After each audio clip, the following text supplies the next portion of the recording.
shame on you. Call the Burien City Council to order on March 18, 2013. And I'll stand for the To the flag of the United States of America, and to the republic for which it stands, one nation, under God, indivisible, with liberty and justice for all. roll call, please. Mayor Ryan Bennett, Here. Deputy Mayor Steve Kobiak, here, Council members Jack Locke Jr., Here. Rose Clark, here, Bob Baker, Joan McGilton, here, Gerald F. Robinson. Here.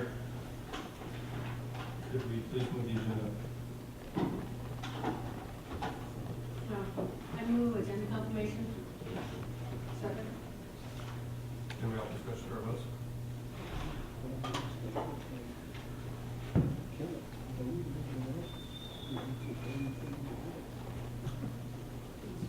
The agenda is confirmed unanimously. We've got, next up we have public comment. First, I was just going to make, we had an incident at the St. Francis student. I just wanted to check with Mr. Martin whether you could notify people. We've got I received a letter here from the principal and wanted to make sure everyone is notified about it, so I'll just go ahead and read the flag, I guess. Whatever happened, I'm sure. This is from the St. Francis school principal. It says, "Dear families, today one of our 8th graders was shot as she and 2 other students walked home from school. The police reported that an object, a bullet or a pellet, entered the side of her torso. The officer said she was calm and able to talk about what happened. She's in a stable condition and on her way to Harvard East if the object can be removed. I talked with the girl's mom and she wanted to make sure the parents knew what happened as soon as possible. The shooting was entirely random. It happened on 21st Avenue Southwest, about 10 blocks from school near the student's home. The boys who were with her said that the shot came from the passenger side of a red car. The police are investigating the incident. Until we know more, I would encourage you to drive or arrange for your children to be driven to and from school. Please drop off and pick up your children in the carpool area. Please do not have your children meet you in front of or across from the school at the mini mart on 21st Avenue Southwest. They should stay on the playground. Thank you for your help with this. We all want to keep our children safe. I know that your prayers go out with mine for this victim and her family. Peace and blessings, Rosemary Lifer." I don't have to do that. Okay. So, if there are no further comments on that, then we'll move ahead with the public comments. We've got several individuals. Steve, please limit your comments for individuals to 3 minutes and for representatives of groups to 5 minutes. Please state your name and address for the record. I'll go ahead and read off 3 names in order. First is Dick West, followed by Good Space Guy, followed by Marvin Woodland.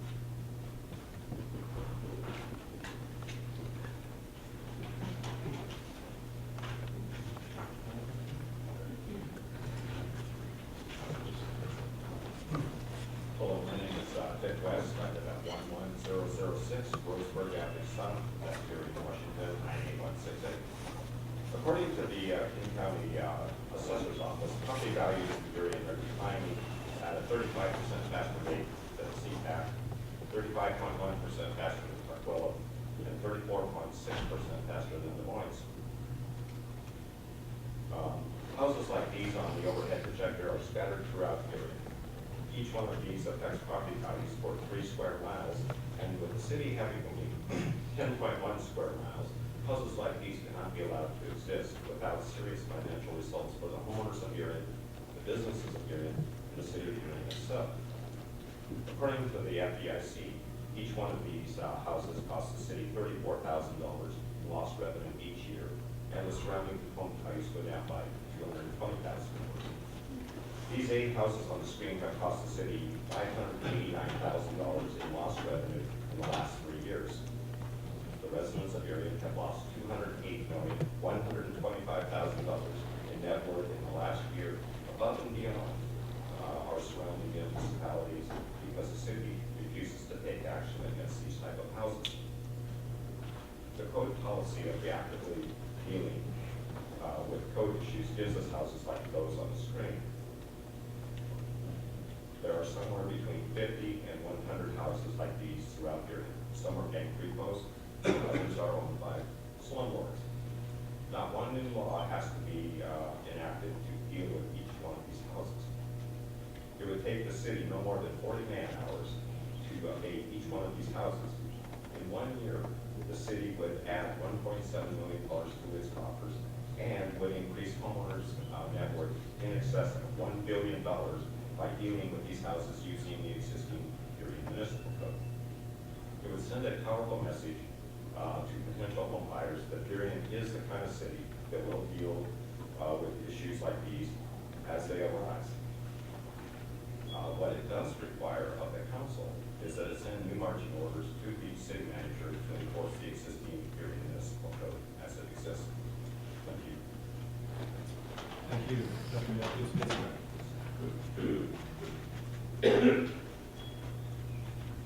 Guten Abend. Es freut mich, wieder hier zu sein. Ich heiße Space Guy und ich wohne in Boulevard Park. Previously, I've mentioned that I want easy and free parking in the downtown Burien area. I want downtown Burien to compete with Tukwila. Downtown Tukwila I consider to be the South Center Mall, and across the highway is the municipal building. In downtown Tukwila, at the South Center Mall, there's plenty of free parking. So the person is deciding, should one go to downtown Burien or downtown Tukwila at the South Center Mall? At the South Center Mall, they're not going to get a parking ticket. Whereas here in downtown Burien, they're threatened with parking tickets during the day. Now, I've noticed that over 151st Street, which is the next street over in that direction to the north of us,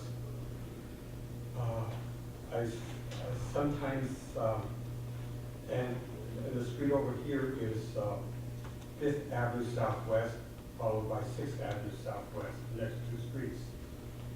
And I've noticed, for example, on 6th Avenue Southwest, between 151st Street and 152nd Street, there's 2-hour no parking limit signs, but practically no one ever parks there.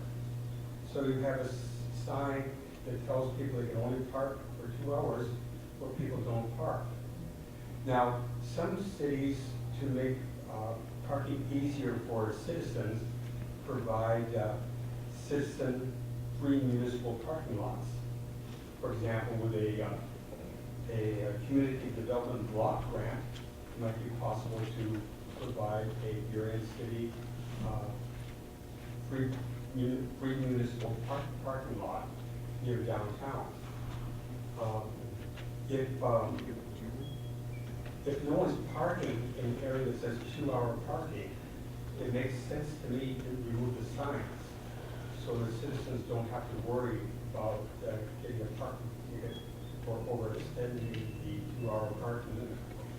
So I recommend that wherever this condition exists, that you have a 2-hour parking sign where people don't park, that you remove the sign and allow the citizens to have more peace of mind. So between 151st Street and 152nd Street, right over here, on 6th Avenue Southwest, I recommend that you use the 2-hour parking limit sign. And between 5th Avenue Southwest and 6th Avenue Southwest on 151st Street, also right over that direction, I recommend you remove the sign. And on 5th Avenue, between 50th Street and 151st Street, remove the sign.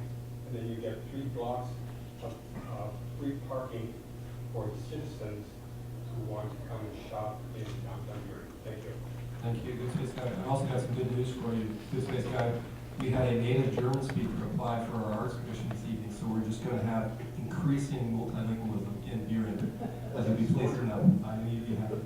Yeah. Next up, we have Margaret Luke.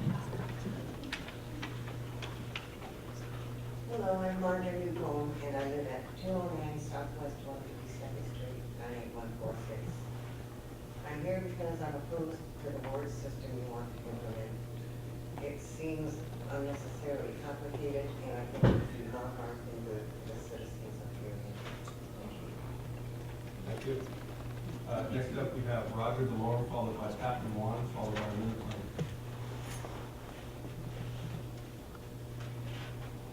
My name is Roger DeLorme. I live at 13254 Second Avenue Southwest.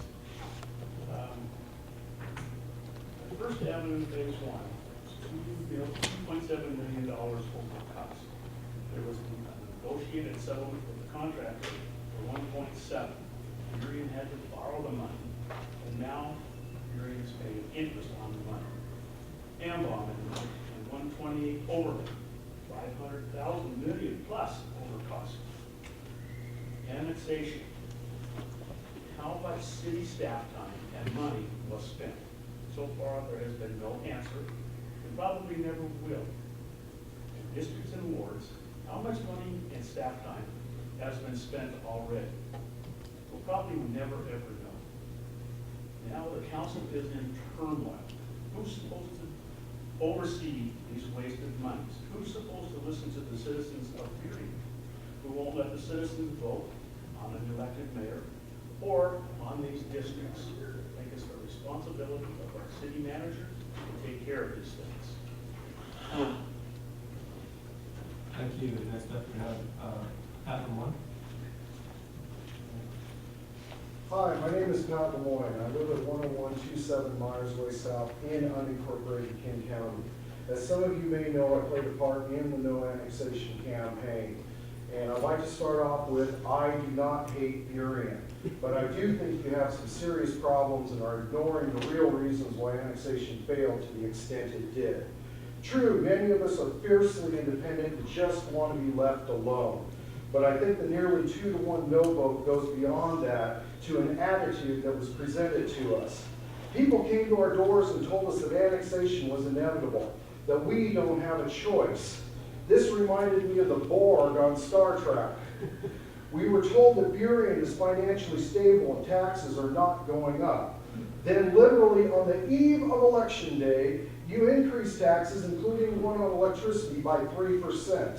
In the used car industry, that's called bait and switch. We often heard that if we did not annex, we were going to lose any number of services, including our libraries. Funny, right after the no vote, King County Library says they're going to build a $5 million library in White Center, which Burien immediately tries to take from us. You now talk of censure for a fellow council member for posting a rather innocuous photo of a pretty woman on a personal webpage. Frankly, I've seen more skin on broadcast TV. Baywatch comes to mind. Yet, recently, a former deputy mayor, with complete disregard to Robert's Rules of Order, unilaterally shut down this very council and stormed out, with no incrimination at all. What is this sudden urgency for wars? True, divide and conquer is an age-old military strategy, but without a vote of the people, it sounds more like an act of desperation. But desperate of what? Could it be that some of you are afraid that you're going to lose in the next election?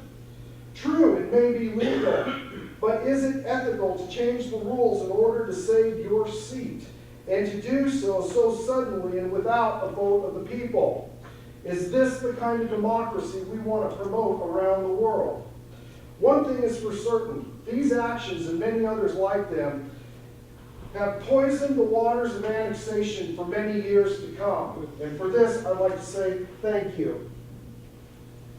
Thank you. And just for the board reference, this is first in our history. Ms. Lynn. Hello, I'm Linda Clean. I live at 1600 Southwest, 156th Street here in Burien, 98166. And I am concerned about our city, where you're spending a lot of time figuring out ways to make sure that you and your friends can get elected by creating wars. You were elected to represent the city's best interests, and by doing such things as number one, creating a balanced budget. Number two, overseeing how that money is spent. Number three, developing plans for a viable downtown. Number four, developing a business plan. Now 3 years have gone by and we still don't have business plan. Number 5, developing a plan to solve the revenue shortfall for the city budget. Number 6, create a safe city to live in. Number 7, develop and maintain an infrastructure in the city, for instance, a city storm system. It runs over when we have a big rain here. Number 8, creating and maintaining procedures and operations for the council to work by. Number 9, overseeing and evaluating the city manager. Number 10, overseeing the development of critical city documents and making sure they are followed. Number 11, keep the city operating under the parameters of the county, state, federal law mandates. Number 12, serving the citizens in an honest and transparent manner. And we could go on. But you claim that you are stewards of the public trust, and that's what you were voted to do. And I don't see that happening as you rapidly attempt to push this plan for wards, for districts in the city before the next election, and without even a vote of the city on this plan. That puts wards, also puts neighbor against neighbor. I feel that you are neglecting the important issues of the city so that you can pursue your own selfish interests. I have not read anything about the advantages of a ward, especially for the size of the city of Burien. Please focus on the items, these items that I've read, so they need attention, so that we can have a healthy, viable city and discuss and vote on issues and not developing a ward system. Thank you. Next up, we have Douglas Sykes, followed by Philip Levine, followed by Clint Thompson.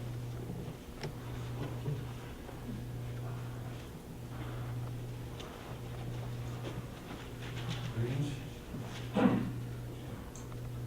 My name is Douglas Sykes. Address is 15221 28th Avenue Southwest, Burien 98166. First of all, I'd like to congratulate the members of the council and the city staff who in the past have made sure that there's no longer exclusive right-of-way easements for telecommunications in the city.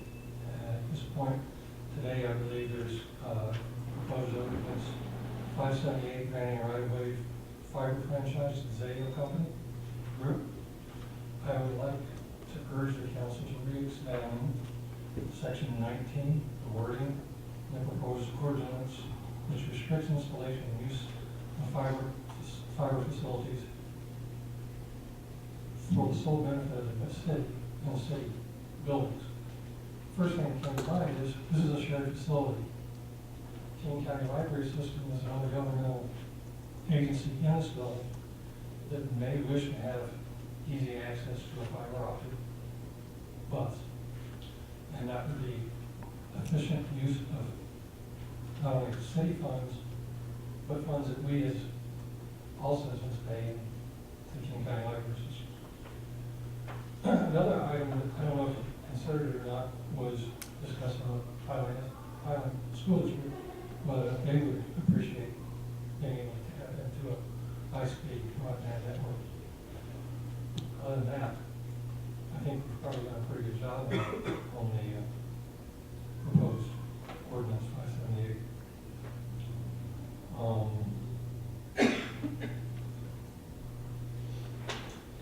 The last thing I would suggest is that there is a place on the internet called MuniNet Networks, MuniNet, like municipal, networks.org, which can explain how what are known as community, excuse me, this is reading, I wrote it down.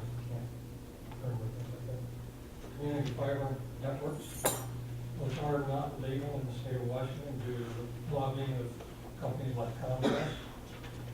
But I would like to consider being able to reserve that right in the future if the state law changes and allows for community fiber networks. Thank you. Thank you. Mr. Levine.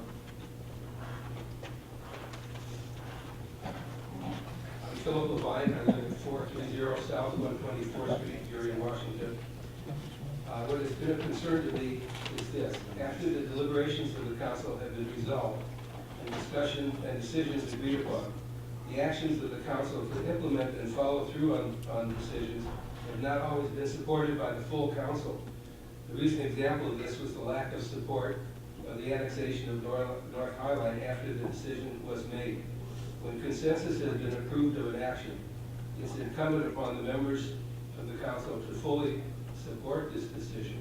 To continue to disagree and not support the decision is showing a lack of integrity and disrespect for the body as a whole. As a 50-year resident of Highline, which borders on the edge of North Highline area, I feel that I was not represented by the council in this respect. Thank you. Next up, Mr. Thompson, and that brings us to the end of our list. So if anyone else would like to comment this evening, please go ahead and assemble.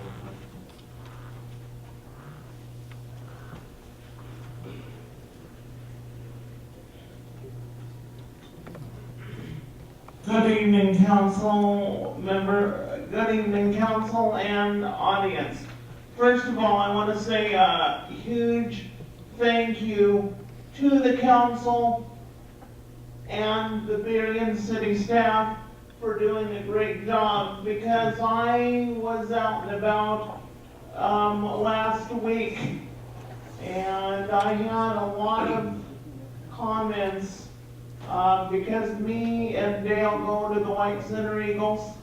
I had a lot of comments regarding the White Center Library of where it's going to be located, and there is still some concerns about where the Metro Access buses will be able to park, because there is about at least 50 to 60 people that are disabled that cannot access the library with the Metro vehicles because of the overhang. So whoever is working with the overhang and the construction of the libraries, I would encourage the council members that go to the library for these meetings to take that into consideration.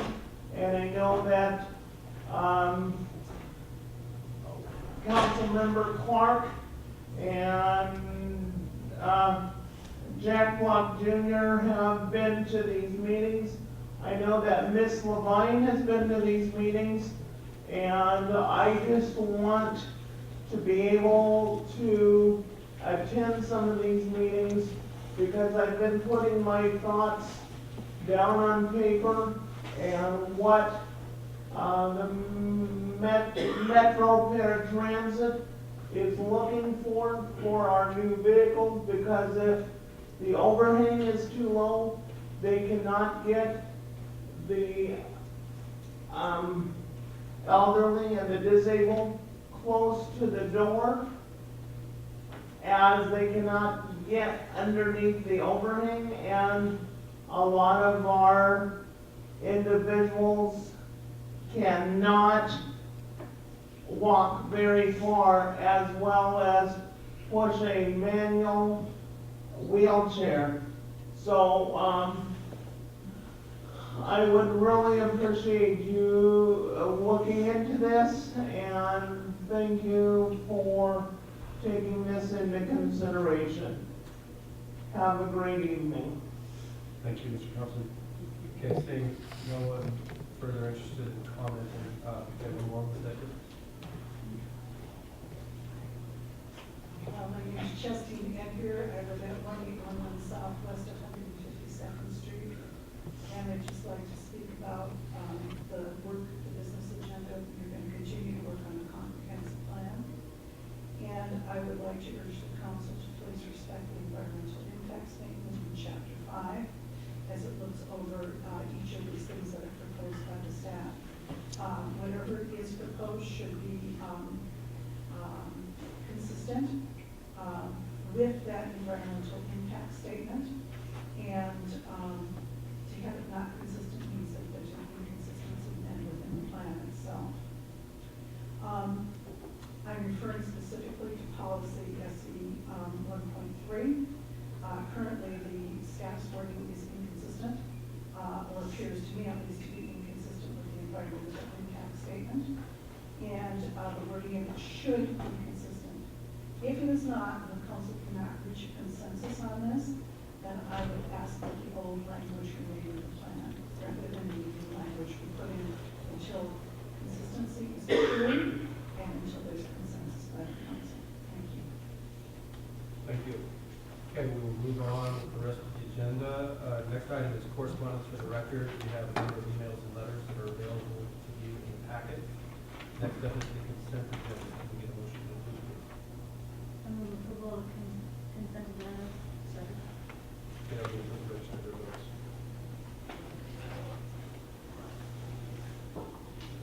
It is approved unanimously. Next up, we have the business agenda. Our first item tonight is a motion to approve appointments to the Arts Commission.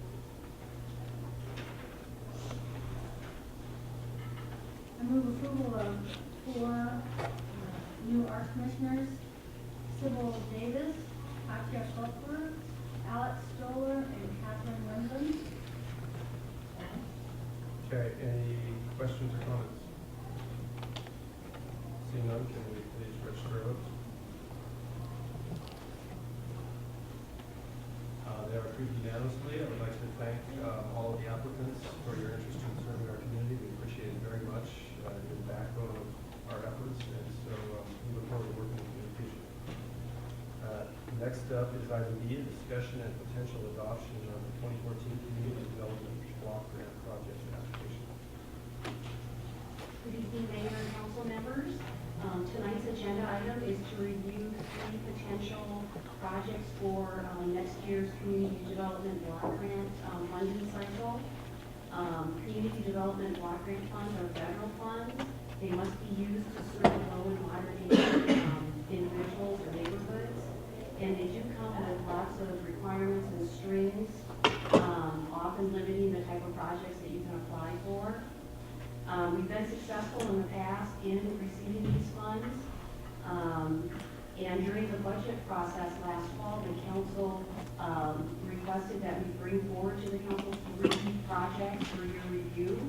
So city staff have met and we've come up with 3 projects that could potentially work as an application. The first project is along South 132nd Street. It's a pedestrian bicycle trail between 9th and 10th Avenue. It's right by Cedar First Elementary School. Right now, it's just a little single dirt trail. I think there's been some discussion in the past about making this more usable. So that is one project. That's actually the project we are recommending. The second project is some ADA ramps near Shorewood Elementary School along Southwest 116th Street. And the third project is replacing the Motion Park restroom. The city staff does recommend the first project. The pros on that one are it is in a low, moderate income area. It'll serve lots of school children walking to and from school. An application was already done for that project for a WASDOT grant that we did not get, so a lot of the footwork has already been done in the application for that, and there's no city funding needed for that project. So we request council to discuss and hopefully approve one of the projects for going forward. Okay, thank you very much. Any questions or comments? Councilor Ball. Mr. Mayor, I appreciate having three choices before us. I think it's important that we participate in the process as opposed to how we used to do this before. So I appreciate that very much. Thank you. And I've had some misgivings over where our CDBG funds have gone in the past for playgrounds, and they have been very strong in my support for having these funds go first to pedestrian improvements, specifically in our schools. So I'm very happy to see this project on South 132nd. So I would support staff's making that their first choice and hope that the balance of the council will do so also. Councilmember Edgar. Thank you. Again, I agree with the description of the criteria. It appears like the first two are good candidates for this block grant. The question I have, it kind of puts the council in a position of choosing between students or disabled. So I'm wondering if it's possible to submit a grant for both and ask that either one be selected if we're only reduced to one, instead of just choosing one. Yeah, we could do two applications. Part of the application, you do have to prioritize which is your first one, which is your higher priority. And then we could go from that. But typically, there's not a lot of funds, and we do apply every year. I'm always trying to avoid the appearance of being too greedy. So I think submitting two probably wouldn't be to our advantage. Councilor Robinson. Well, I had first a couple of questions, specific questions about the Mosher Park project.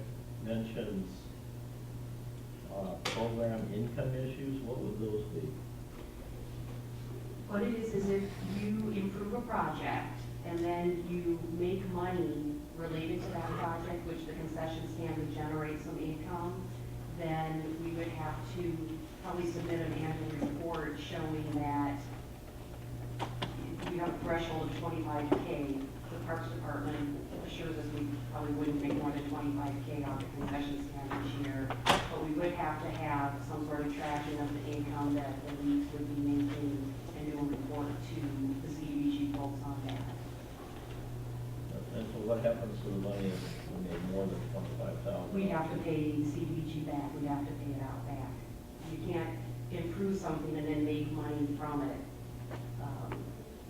That's considered program income and it goes back into the grant pot. And then I have a general question, or maybe it's more of a comment. The $680,000, that's non-housing CDBG funds for all the cities in the southern part of the county that participate through this process. That's correct. How many cities are there? Here, let's see, so it's the south sub-region because the north and east are separate, so it's probably like 8 cities.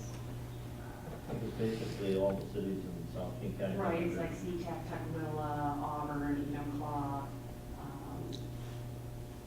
All the ones that either have under 50,000 people or choose to go through this process. Right, and the application is open to nonprofits as well, and districts. We have like sewer districts apply. So it isn't just cities applying for this funding. You know, I sit on the committee that makes recommendations on whether to approve different applications. And one of the things I noticed is like 1 year, Duval had 4 applications and nobody else applied, so they got all their applications approved.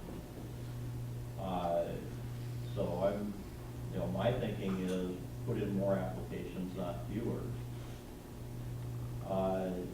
The Mosher Park restroom replacement program with the complications you talked about, I'm not so sure about that, but I'd like to put in both 1 and 2. I think they're both good projects, and there's a need for them. And if we get one, we get one. If we get both, then that's that much better. Councilor Haven't you been doing this project since we've been a city? Yes. And I remember early on, we had a lot more money that went to CDBG. But over the years, the federal government has cut this program substantially. And every year, the National League of Cities begs to keep this program going because it's so successful. But aren't we about a third of what we used to get? It's a significant decrease in the amount of funding that we will be put together. Yeah, I'm not sure exactly how much it's decreased, but it has decreased, or they're estimating it should stay about the same as last year, but last year was a decrease and the year before was a decrease. So we struggle to look for projects that meet their criteria and are competitive. It would be nice if we could get more than just one project, but I would rather strongly promote the first project in hopes that we will be successful.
some of the power of Congress to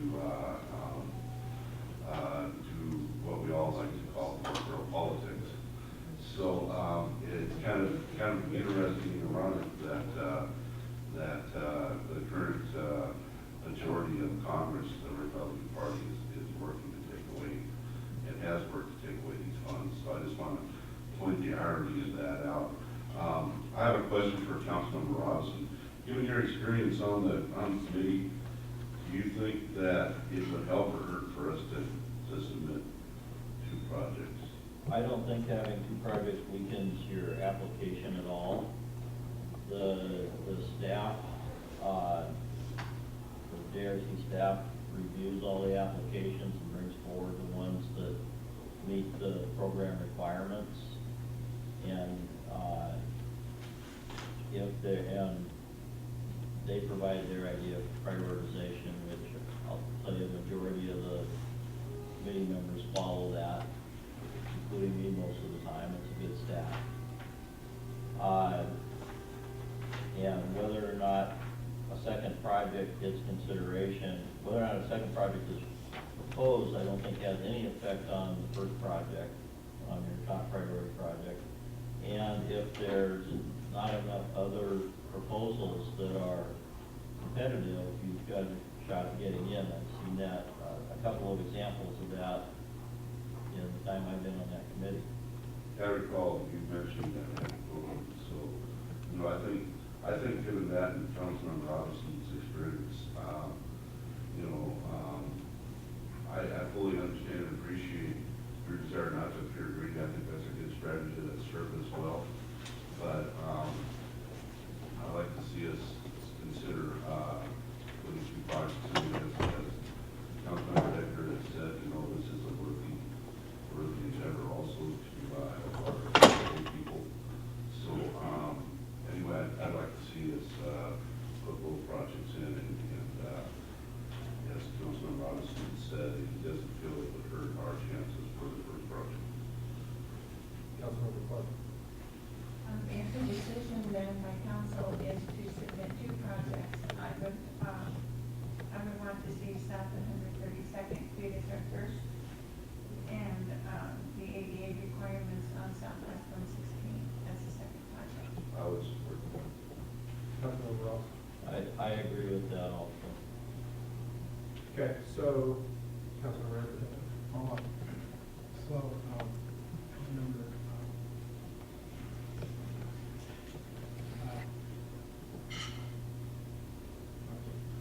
in your estimation, you made a comment that the committee looks at what's submitted and they do their own prioritization, so will that out prioritize whatever we submit? They consider, we put priorities on which we think is the most important project, and that's how they look at them. And then when the staff is putting it together, they look at which seem to be the most responsive. And then they also look at other factors like whether there's previous money into it, a project that's already going. I'm on the review committee for the project, so what is submitted is reviewed by my committee first before it goes to the JRC, so we make the recommendation to the JRC. One of the big criteria is what we call funding equity. So we look at the last 3 years worth of funding versus our city's proportion of low and moderate income people. So we want to make sure one city is not always getting too much money compared to the other cities. And so that is one factor that, that we likely wouldn't get both projects funded, but like Councilman Robinson said, you never know who's submitting an application each year. If nobody else submits one, you might get lucky and get both. That is a big criteria, so. Okay, so let's go ahead then and move forward. I've got a few votes for 2 projects, prioritizing 1 and 2. I'm happy to go along with that, which I think gives us the votes we need. Any concerns with that? Okay, so, yes, so I think that this then will be brought back for the consent agenda, if that's okay with everyone. Looks like unanimous. Okay, So let's move on to the next item, which is a discussion regarding North Burien zoning map amendments, 2012 comprehensive plan text and map amendments.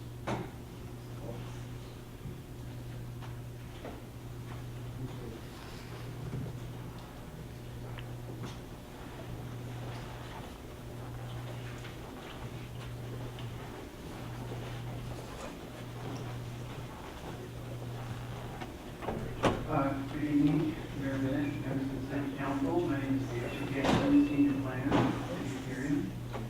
The agenda item before you tonight is a continuing discussion of proposed ordinance number 573 regarding the proposed North Burien zoning map amendments and the 2012 comprehensive plan text and map amendments. The purpose of this ordinance is to continue the update of our comprehensive plan to bring it in consistency with the state's Growth Management Act. So what I'd like to do is just briefly summarize the actions up until this meeting and go through some of those, as well as just do a high overview of some of the outstanding items. So first, there was an extensive process, which I mentioned at previous meetings with the Planning Commission, which consisted of approximately 18 meetings, 2 open houses in the North Burien area, and 2 public hearings. The Planning Commission worked on both the text and the proposed zoning and comprehensive plan map amendments, and those are contained in your ordinance tonight. Then on November 5th, staff presented the council with an overview of the proposed amendments, going into a fair bit of detail, explaining each of the items and the purposes behind them. At that meeting, there was a number of questions, so we came back to the council and had 2 further discussions, both on the 19th and on January 7th, where we prepared a matrix of those questions and comments, and we were able to, again, have a number of rounds of comment and discussion with the city council. That matrix, in its last form, is included in your packet for reference, and that is attachment 2. So you can see the responses from the council from those 2 meetings. And that starts on page 205 of your council packet. At an early discussion with the council, there was a request to do a public hearing, and so therefore we kind of put a brief pause on our process here. We conducted a public hearing, and that occurred on the 28th of January. Following that public hearing, and as requested of the City Council, we put together a matrix of all written and verbal comments, and so that also is included in your packet, and that is attachment 3, starting on page 193.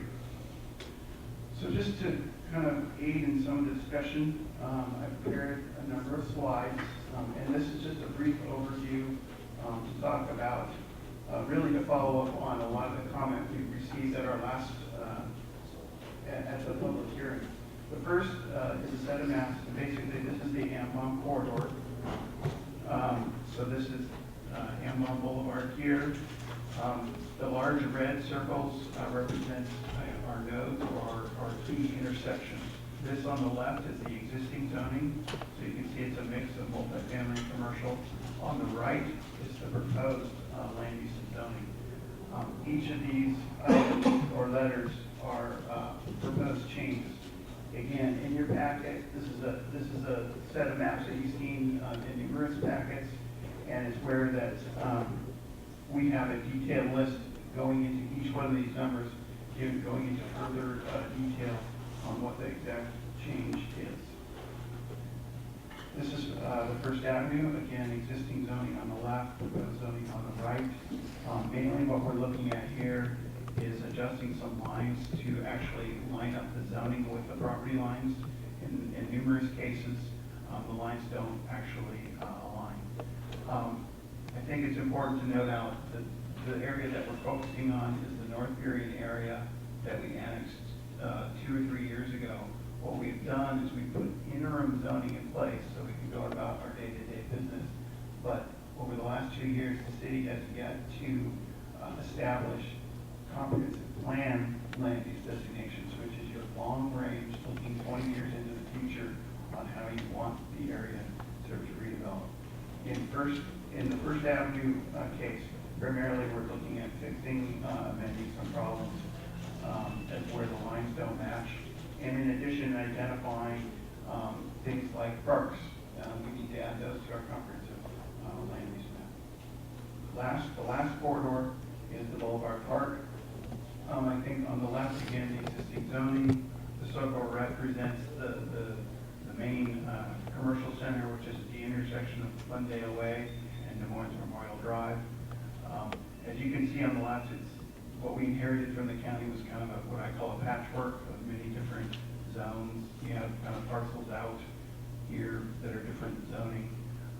So what we tried to do is we came up with a concept for the corridor on the right where we focused the commercial intensity as well as the residential multifamily land use intensity in its current core at that intersection, as well as adjusting some lines where actually the zoning went through middle properties and bisected those properties.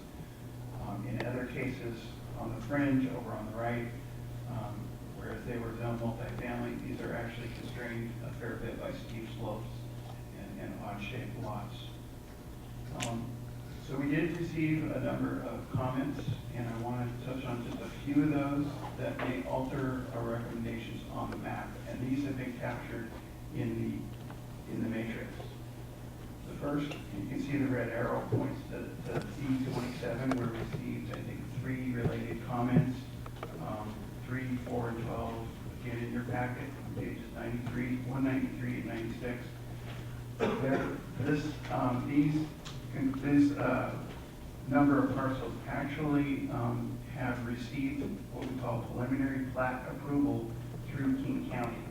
And so that means that there's 2 projects here that have been approved by King County for a 17-lot subdivision and a 16-lot subdivision. So I just wanted to give special attention to this number B27, and staff is recommending that we retain the existing zoning of RM12 because they have valid plats that have been approved by King County.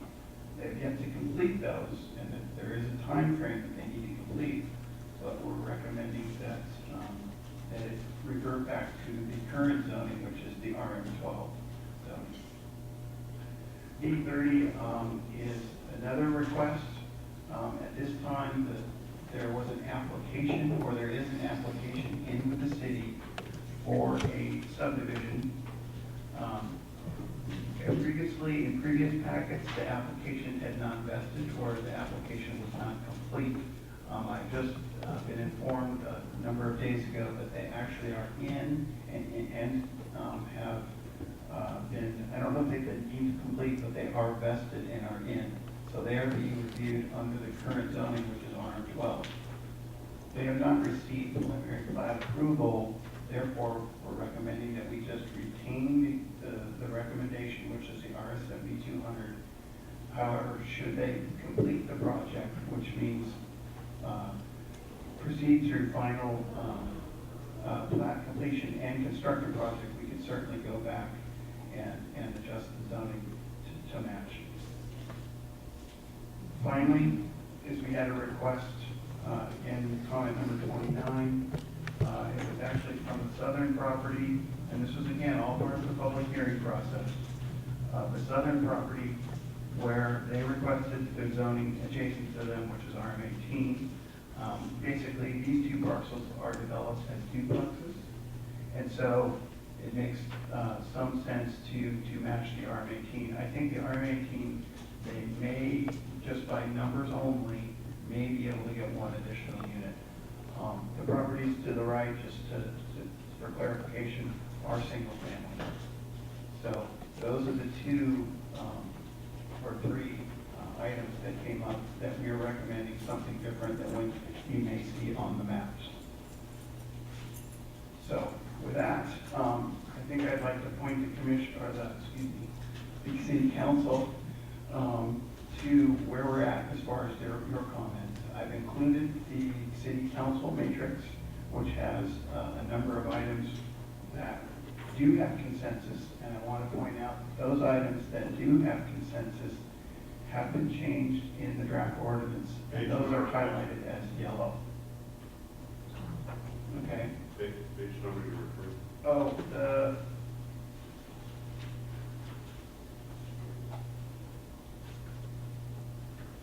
Is attachment 3, page 205? yes, exactly, thank you. Attachment 3, starting on page 205, is the matrix of the city council comments. Okay? The items that we have yet to go through certainly is the public hearing comments, and I'm here to help you with that if you choose to do so. I think I want to point out that basically I've ordered that attachment 3, again, the city council comments, I've ordered that to where the items where there is no consensus to have the draft ordinance at the top. So starting on page 205,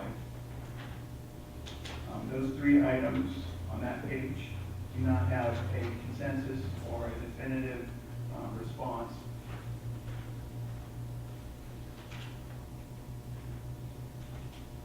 And I think on page 206, number 8, so there only might be 3 or 4 items on the city council matrix where there may need to be some discussion or some clear direction. Our ultimate objective here is to get the draft ordinance or the proposed ordinance in as close as possible form so the council can take action at your next meeting. So I'm here to answer questions and facilitate as necessary. Mr. Mayor, given where we are in this process, I'm wondering if it would be useful for the council, David's guidance, to just march through these things that we need consensus on. So, for example, on page 205, all 3 items there have no consensus in it. We would just include those so we can get them off your decision list and kind of winnow down the decisions council has to make. And David can help with those and kind of focus the conversation. Yeah, so I think that would be wonderful if we could address this in some kind of systematic way to try to pound through these. Sure. And I appreciate very much, Mr. Connect, your patience with us as we went through these in the community. We had a lot of important comments on that. I do have a couple of council members who want to comment already. You guys want to comment beforehand, or are we going to just take them in order and kind of address them as we go through? My comments all have to do with specific changes on the zoning maps. Are they part of the matrix? So, no, you can see them in the matrix. Okay, well, how about if we take the matrix stuff first to try to get through all that, and then if we have additional stuff that we need to address, we can discuss those afterwards. Okay, So we want to try to get you as close as we can to concluding this. Yeah, no, I appreciate that. And so if we just take it in order of page numbers, I think the initial matrix starts at page 193, and then we've got those the open items that we're talking about. That's, because most of the comments in the public comment are dealing with the map, albeit there are other comments that may be covered in the council section as well. Okay, so then, okay, everyone can start the matrix on 205 and then work through the other ones. Deputy Mayor, can you come back? Did you have anything? Just starting on 205. Okay. Okay, let's go ahead then, and Mr. Johansson, if you could just kind of work us through what the open item is for each one, we'll try to get consensus on. Sure. So on page 205, basically number 3, there was a comment regarding the home size section that it was proposed to be deleted. Our staff response was we didn't feel that the home size section was really necessary, given that first, we haven't had a lot of concern through our numerous permitting experiences of people concerned about large home sizes. And we've done a number of, or we have regulation in the zoning code, which is very specific on the size of the home, the bulk and scale. So we believe that the policy had good intent originally, but we implemented it in the zoning code. We haven't, you know, as a staff collective, we haven't got a lot of negative comment regarding that. So what's your recommendation? So our recommendation is to remove the section that we proposed. And I believe the comment was we should retain it. Okay, so the council will notice that on the left-hand column is the council will oppose the deviation from the staff recommendation. Okay, so, I know we discussed it in the past, do we have agreement then to go with the staff recommendation on this and remove that language? Or opposition? I'm okay with it. And two, so I see four already. Okay, so we've got the consensus on that. Okay, the next item is number 4. This is what is the appropriate terminology, and we did make a number of changes to this. There was one outstanding item that actually is connected to the Shoreline Master Program, and it says basically what we are recommending, which is at the bottom of the table, is the 11-19-12. We recommend that although we're limiting the items in the SMP to the 4 items, this is one minor change to a word in the SMP. So when we revisit the SMP, we would like to make the language consistent between both documents. That the word of caution is it might be 4.1 items rather than 4 items with the SMP. That's our recommendation. Okay, do we have consensus to go with that recommendation? A couple, 3, yes, okay. On that one. I have a good memory, I will not forget that. Thank you.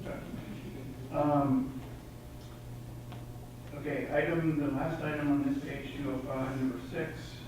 This has to do with policy SE 1.3, which there's a number of written comments that received as part of the public hearing, and I believe verbal as well. So this one covers a lot of the comment that's been received.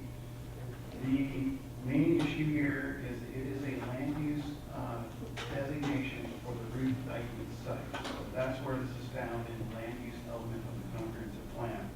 There is concern about public access to the lake. This particular policy, as it currently reads, says physical public access should not be allowed. Our staff original recommendation was to remove the prohibition on public access to the lake. This was followed by a lot of the Shoreline Master Program process where public access was debated hotly, intently, and in essence, we had written regulations, goals, and policies regarding public access to our shorelines. Staff recommends that this public access limitation should not be found in the land use element of the comprehensive plan, but should be consistent with the Shoreline Master Program that's being worked on. I recognize it hasn't been adopted, but we are in that process, and we are down to those 4 remaining, or 4.1 remaining issues. And so we're recommending that the language be removed to be consistent with the Shoreline Master Program and all of the discussion and input as part of that program. Okay, so the question here that we have received numerous comments on is to retain the prohibition of physical public access to Lake Burien on the. The proposal is to remove the prohibition. Remove the prohibition, Yeah, not prohibit. if I can finish. So the question before us is to retain the language that contains the prohibition on public access, right? Or remove it. Correct. The staff proposes consistent with the SMP. So either retain that language, prohibiting public access, or remove that language. A little complicated, I acknowledge. If anyone's not clear on that question, let me know. So we've got a number of people who would like to comment on this. First up is Councilmember Avery. I think, Mr. Burien wants to say something. Oh, no, I just wanted to say that there is specific language that has been proposed by the council in the chart. So you can see what the actual proposed language is as opposed to our recommendation. So you can actually see in the chart what the proposed language is from the council. Sure. So it's from Councilmember Avery here. Councilmember Avery's proposal is to change the language to read, quote, physical public access to the water is prohibited and development supports the historical lake to Old Burien. No, that's it. Oh, I'm sorry, okay. So change language to read. Okay, so that starts there.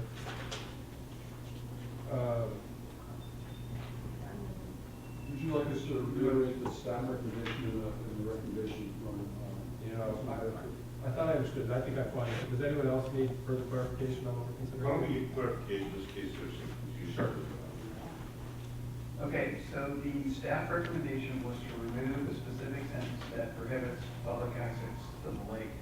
The proposed language from, I believe it's Councilmember Edgar, reads, while the city encourages and supports the continued operation of the center, and any proposed change in use in the future should be reviewed to ensure that wetlands and water quality of Lake Burien are fully protected, and public access to Lake Burien would be limited primarily to use and passive recreation, and the development supports the historical link with Old Burien. Thank you very much for that clarification from Councilmember Johansson. Councilmember Edgar, did you want to comment on that further? Yes, I would like to. I agree that the public access to the water is prohibited, might have been too strong, but I think in making sure that the language is consistent with Chapter 5, which is the environmental impact statement, that specifically concerns the public physical access to the water, but advocates for visual public access, which would be limited to views and passive recreation, and makes this particular language consistent with what is in the EIS, Chapter 5 of the Comprehensive Plan. Councilmember Robinson. This was one of the, we were going over the SMP in our committee, this was one of the major areas of pushback from the state, was the flat prohibition on access to the lake. And Mr. Noakes would be better able to speak to that. He's the one that spoke, or was talking to the DOE personnel. But the compromise we came up with was basically just not to address it at this point. There's no potential for development on the lake, public access to the lake at this time. And waterfront, if restrictions on waterfront development would require some further action before anyone can get access, open up public access into the lake. So in order to get the SMP sign off from DOE, the decision was to not address that in the SMP. I think that the comp plan should probably be consistent with the SMP on that. Councilmember McGill. I have some concerns of the issue that Mr. Edgar has brought up concerning this language. And my concern is Mrs. Edgar continues to write and comment on these particular recommendations that Mr. Edgar is putting forward. I wonder, Mr. Knudsen, is that any conflict of interest that there is advice being given to a council member by a member of his family? I find that very uncomfortable. No, there's no legal conflict of interest involved in that. For one thing, this is a legislative action, and for another thing, she's entitled as a citizen to express her views. But the undue influence on Mr. Edgar, would it be more appropriate for him to recuse himself from this vote? I don't believe so. Okay, thank you. Okay, so the question before us is Councilmember Edgar's proposed language or staff's proposed language. So let's go ahead and, So I'll go. clarification, so staff's proposed language is consistent with what's in the SMP? Yes. Okay. Deputy Mayor, go ahead. Well, we haven't voted on the SMP yet, so it's kind of a chicken and egg situation. So I would support including the language that is in Chapter 5 of the EIS and keep that in the comp plan. So the underlined addition on page 206, I support adding that. So Councilmember Edgar's language you support it. Okay, let's go ahead and just focus on Councilmember's proposed language or not. So all those in favor of Councilmember Edgar's language, let's go slow. Councilmember Koviak and Councilmember Edgar are in favor of that language. Anybody else? So all those not in favor of Councilmember Edgar's language. There are 5. So 5-2 vote against Councilmember Edgar's language. Okay. Further open items. Mr. Lewis? number 8 on page 206.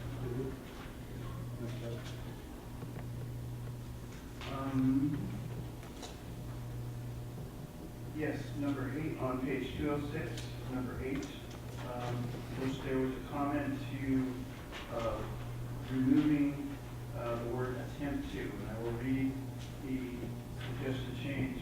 It says on policy ED 1.3, there is a recommendation to have it read, avoid impacts to critical areas before considering minimizing impacts or providing mitigation. The proposed changes removes the words attempt to. So I think it was just a request to kind of be a little bit more direct rather than be indirect by having attempt to.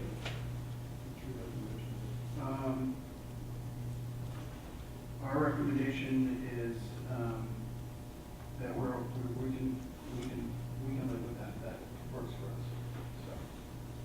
Okay. So, do we have a very thin to accept Deputy Mayor Kovacs language and remove attempts to?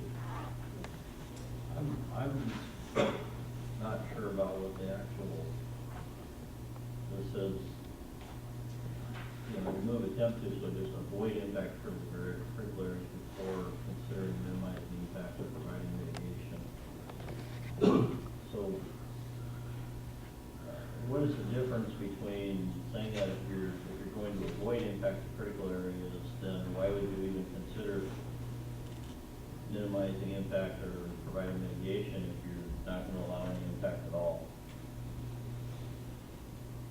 Well, it's a policy that this came from the review of the best available science, and this was done by Watershed Company, where they reviewed our codes and our policies and tried to align state guidance on how you integrate best available science into your comprehensive plan.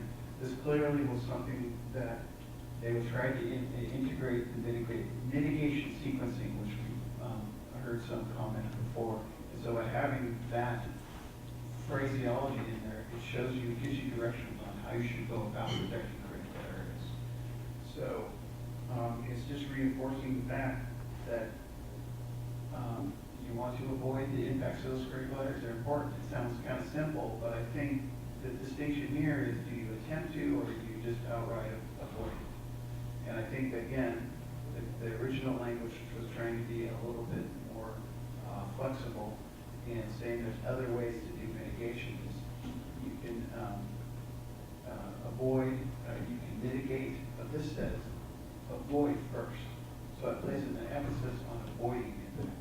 And can I speak to that? So it's avoiding impact to critical areas before considering minimizing impact. So it still allows for a variety of options. It's just a slightly stronger language rather than saying attempt to avoid impact before considering. Avoid impact before considering. Councilman Block? Yeah, I like the, when it comes to critical areas, I like the word avoid, so I will support that change. Okay. I believe the first two words. Further comments? Okay, so, consensus on Deputy Mayor Kovac's language to remove attempts to. I guess I see consensus for that. Okay, that includes the comments or the outstanding items from the council matrix.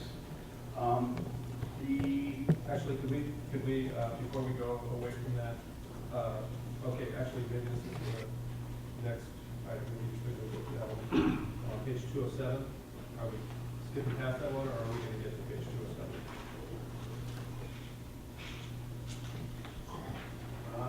I have, on page 207, I have all mine showing as council consensus. So, yes, I had a follow-up question on number 2 there, and which was, I acknowledge there's consensus here, but I had a question about whether we could have a practical example of what this difference in language would be.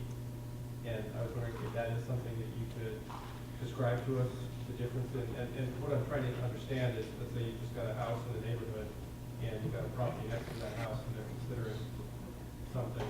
I mean, what's the range of options that could take place given kind of a standard residential zoning? Would this change, and to what degree would this change that? Right, so I believe, just to set the context here, is what this is this is one of the criteria when we look at rezone requests or map, comprehensive plan map requests. The original language was, there was a test there where there should be a public benefit. And I think the language was changed, or there was consensus to change that to it would not result in a net loss to the community. And our response was, we were kind of, our opinion was that we should be going towards the net benefit language because you're showing positive gains towards the city, as opposed to just holding the status quo. We do planning and long-range planning to go in a different direction, or to go in the direction to where the plan envisions. That's why you got visioning, that's why you do long-range planning. So that was our comment. The tangible example is a little bit tricky because I think it goes down to the particulars of the request. So, for example, I'll use a little different example, but for example, let's say you're changing the zoning from commercial to multifamily, and you have a vision or a need to provide housing. The public benefit would be to provide that housing. The other side of it is, well, you're losing commercial, but in your plan, you've identified the need for public housing. That would be the benefit. I think that's probably as simple a way of explaining it as I can. I think it is going to be specific for each proposal. Sure. Thank you for that. So let's say you've got an example of single-family residential zoning. And what we're talking about here, of course, is an exception to that zoning, right? So a zoning change, it could be for a specific property. Is that part of it, correct? So you've got a house and a house and a house. And so then that middle house, though, they want to change the zoning. And under our current language, it would have to be for us to potentially prove that. There would have to be some kind of a public benefit, whereas now it would be no net loss. So we're talking about changing that single-family residential zoning to something. Potentially, it could be changed to a commercial, right? And so the question is whether there's no net loss versus public benefit. So I'm trying to get just a handle on, and I know it's potentially an unfair question, what the range of possibilities we're opening up here to changing our zoning, particularly in residential neighborhoods. And if I'm just kind of exaggerating what this potential is, or if there is something that could change within a residential neighborhood under this language. It is a challenging question. I don't know that I can explain it any differently than I've done here, other than you're trying to move forward rather than just stay status quo. And I recall the conversation was first came up, and it was Councilman Robinson was advocating more for the do no harm sort of approach. And I later talked with David about this issue. And when considering these sorts of zoning changes, you consider a whole number of issues, and then you kind of aggregate them together and make a decision. This was one of those more ephemeral sorts of criteria. It's not fatal to move to a standard of do no harm. It somewhat reduces the burden on the applicant to prove public good, general community good, but it doesn't mean that there necessarily won't be a public good that comes to this. We didn't feel strong enough as staff to push back over the head on this. It is a slight change in the general philosophy, and I think that's what Councilman Robinson intended. Okay. Councilman Robinson. Yes, first off, this standard wouldn't apply only to zoning changes, would it? It would apply to pretty much any development proposal, wouldn't it? I believe this is actually a comprehensive plan map criteria change.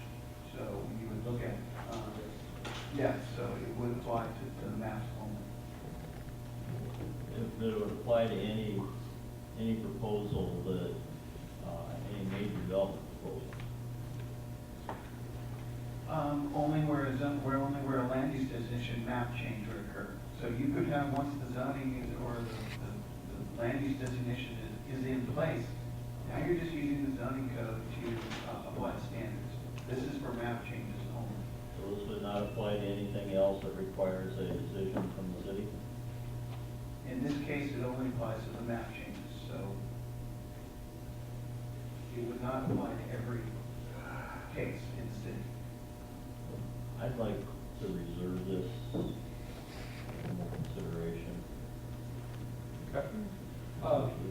Yeah, and I think this was Councilmember Austin's request. I am also concerned about it. I'd like to make sure we consider it fully and understand it. I have concerns about changing it, because I think we should stick to our comprehensive plan unless there is public benefit to it. Well, I have two difficulties with public benefit language. The first one is that this whole thing essentially holds all property in the city captive to this idea that you can't do anything with it unless you are somehow benefiting the entire public. But this is only for changes, though. Well, I'm not as quite as ready to accept that assurance. I want to look into that a little closer. Okay. Okay, yeah, so I'm happy to reserve if everyone else is okay. Can I ask a clarifying question? Sure. Is your position opposite to Councilmember Roberson's position? Since I wasn't a party to the discussion, I'm trying to kind of figure out, you're being very kind to each other about this, but where's the conflict? I think we might both be trying to kind of understand that better ourselves. I am concerned about moving away from the public interest language, so I would prefer to stick with that. So yes, I disagree with that, but I think Councilmember Robinson said he wants to further consider that, and I think we could both look into it. So there was not consensus on this item, even though it says there was? I think I was gone from this meeting, so, and I think there was a majority consensus without me for this, but I disagree with it. For Councilmember Roberson's approach? Yeah. So it was not a full council discussion? I'm trying to play catch up here. Yeah, I think you're right. Yes. I think that was in agreement.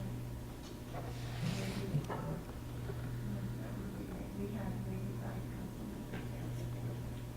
Okay, so So what's that going to do to the process? Because what? We'll bring it back, we can bring it back next time. I think- There's only a few of these issues that will go off. That's what I'm thinking. If it's only a couple things, we might be able to manage that at the next. So far, it's only one, so that's. And when is the deadline for this portion of the comp plan? I can see that 2015. Well, we try to do them on an annual basis, but we had some other process that we wanted to do. We are going to be bringing to the council the docket for this year. So we'd like, I don't think. Typically, it's December 31st. For months, behind for. Right. Right. Yeah, to clarify though, I mean, we had an additional public hearing, we've had some very substantial zoning issues that we've had very important public comment since then, and staff has been very accommodating, so I just want to make sure that. I'm just wondering how far in the weeds that we are tonight. So far, I think we're not very far. Okay. Director Burien, do you have another comment? Thank you. A different topic, so are we ready to move to different? If there are no further comments, then yes, I think so. Okay. And this is just more curious question for the first part of this, for our draft. It talks about comprehensive plan map LU1, and I'm assuming that that's the map on page 189. I just want to check with David. And if it is it possible to get this map labeled? Or if it's not, we could get that. Yeah, I believe that is LU1, and we can do that. Okay, that'd be great, thank you. What page is that on, Councilmember? The map is on page 189. Okay. And what is it that you want done? It's, throughout the text, it mentions map LU1. And nowhere on this map shows that it's LU1, so it's just a housekeeping. How about if we just all write in LU1? Well, for the record, for the document, thank you.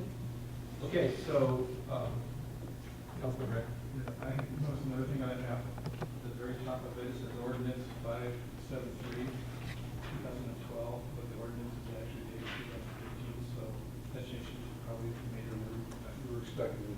Yeah, we were waiting to make any more changes until we kind of got through tonight and get it as close as we can. But thank you.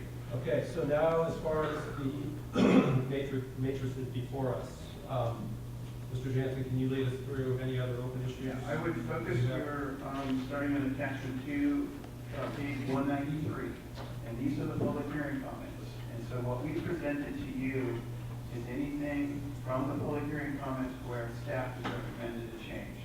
those are those basically two areas on the map. So which of these are, is council not considered? We have not heard comment from council on any of these. So, Mr. Mayor, I think, the best way for us to approach this might be for David to briefly describe the issue, clarify staff's recommendation, or some marks to that way. Yeah, and I think some of these aren't really specific questions. I kind of went through these and marked the ones that look like questions, so maybe we can gloss over the ones that are just kind of general comments that don't need to be addressed, and consider the ones that do need council's direction. Yeah, our recommendation, if I may turn on, our recommendation was that was different than what you see in the, so we have our recommendation in the matrix. So what you have for you is those maps, and where it would alter from what you see in the ordinance is for B27, that would go from what's being recommended, which is RS 7200, back to R12. Is it listed on the matrix on the page that you're looking at? Yes, that is on the matrix number 3 and number 12. So, can I clarify, are you saying that staff's recommendation, with the exception of those two items, is to agree with the? Whatever goes in the ordinance. The only difference then, the only question before council is whether they wish to continue, change the zoning. That's correct. We are asking for direction. Do you agree with the staff recommendation to change these two items on the map? So, and is that the only? Those are the only two from staff. Correct. Okay, well, let's go through, before we start, Mr. Mayor, go ahead, did you have an initial comment? No, Okay, thank so you. let's take them in order then. So number one, we've got a question here. If they oppose B27 and B30, is there anything open there that you need council direction on for comment? So, comment number one is B27, which it shows on the screen, B27. This is the one where it is currently recommended for RS 7200 in the map. Staff is recommending that change to the recommendation being RM12. Which was advocated by the public. Which was advocated by the comment. Staff agrees with public comment. Yeah, for B27. Okay, so that's number one. Do we have consensus to take staff and public recommendation? Yes. On the 27th. Yes. So that's comment number one. And so that, I guess, addresses comment number 3 as well. That's correct. Okay, and comment number 2, I didn't really see a question. Yeah, it was more of a, yes. Okay, so I didn't see further Comment questions. number 4. Comment number 4, do we need to address something there? Yep. Okay, so comment number 4 is B30 on your screen.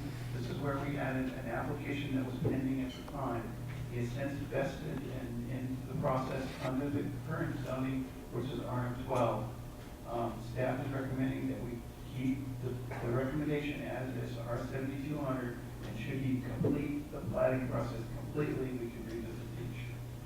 So our recommendation is to keep the map as it is in the ordinance. Councilor Ross. Okay, so what you're saying is we change it to R7200. If he gets his plat complete or project completed, then we rezone it back to RM12? Correct. It's basically if you perform, and we have the one B27, those have all been completed, but they have not built anything yet. But this property owner is currently vested in trying to build his property under the RM12 zoning. Yes, that's the question for you. And so what you're saying is if he doesn't get his current project going, then he gets punished by losing the RM12 zoning and he goes back to R7200. If he doesn't complete the project within the time frames allowed. And so right now, it's R12? Right now it's R12. And that's in Old King County? It's the city and county, yes. Okay. And so if we wanted to leave this at RM12, we can just say that? You can. City? Okay. And I propose that we keep this as the RM12. I have a question. I definitely agree. Go ahead. So I also support moving it at RM12, but I also was reading through our documents, and what's the reason decision to change it to RS 7200. Are there any challenges for this property? Can we get more information on why staff felt that it was? Well, generally, if you look at the map in the area, there's all RM18 to the east, and you had a pretty well-established residential single-family character in the between the RM18 and the military road. One of the major policies or major goals is to retain the residential character. We're just trying to implement that policy and not put additional multifamily on an area that's challenged by access and is not near commercial services. This was a single lot that was owned by RM12. We're trying to retain the residential character. That was our thought process at a high level. So I would continue to support the RS. Okay, so the question is R12 or R7200. I agree with Councilmember Rossi that we were probably acting with R12. Any further direction on this one? I think it's appropriate to keep this one where it was, it's been R18. R12? Okay, so we have majority keeping that. I don't R12. agree. I thought you might not. You're outvoted on this, no, appreciate that. Thank you, Mayor. Input. For the clarification here. So, okay, so the direction then is to stay at R12 for this one. Okay, moving on to page 194. Because we've, number 5 was just a comment. Number 6 we dealt with, which deals with policy SB 1.3. Yes. Policy 1.3 again we dealt with.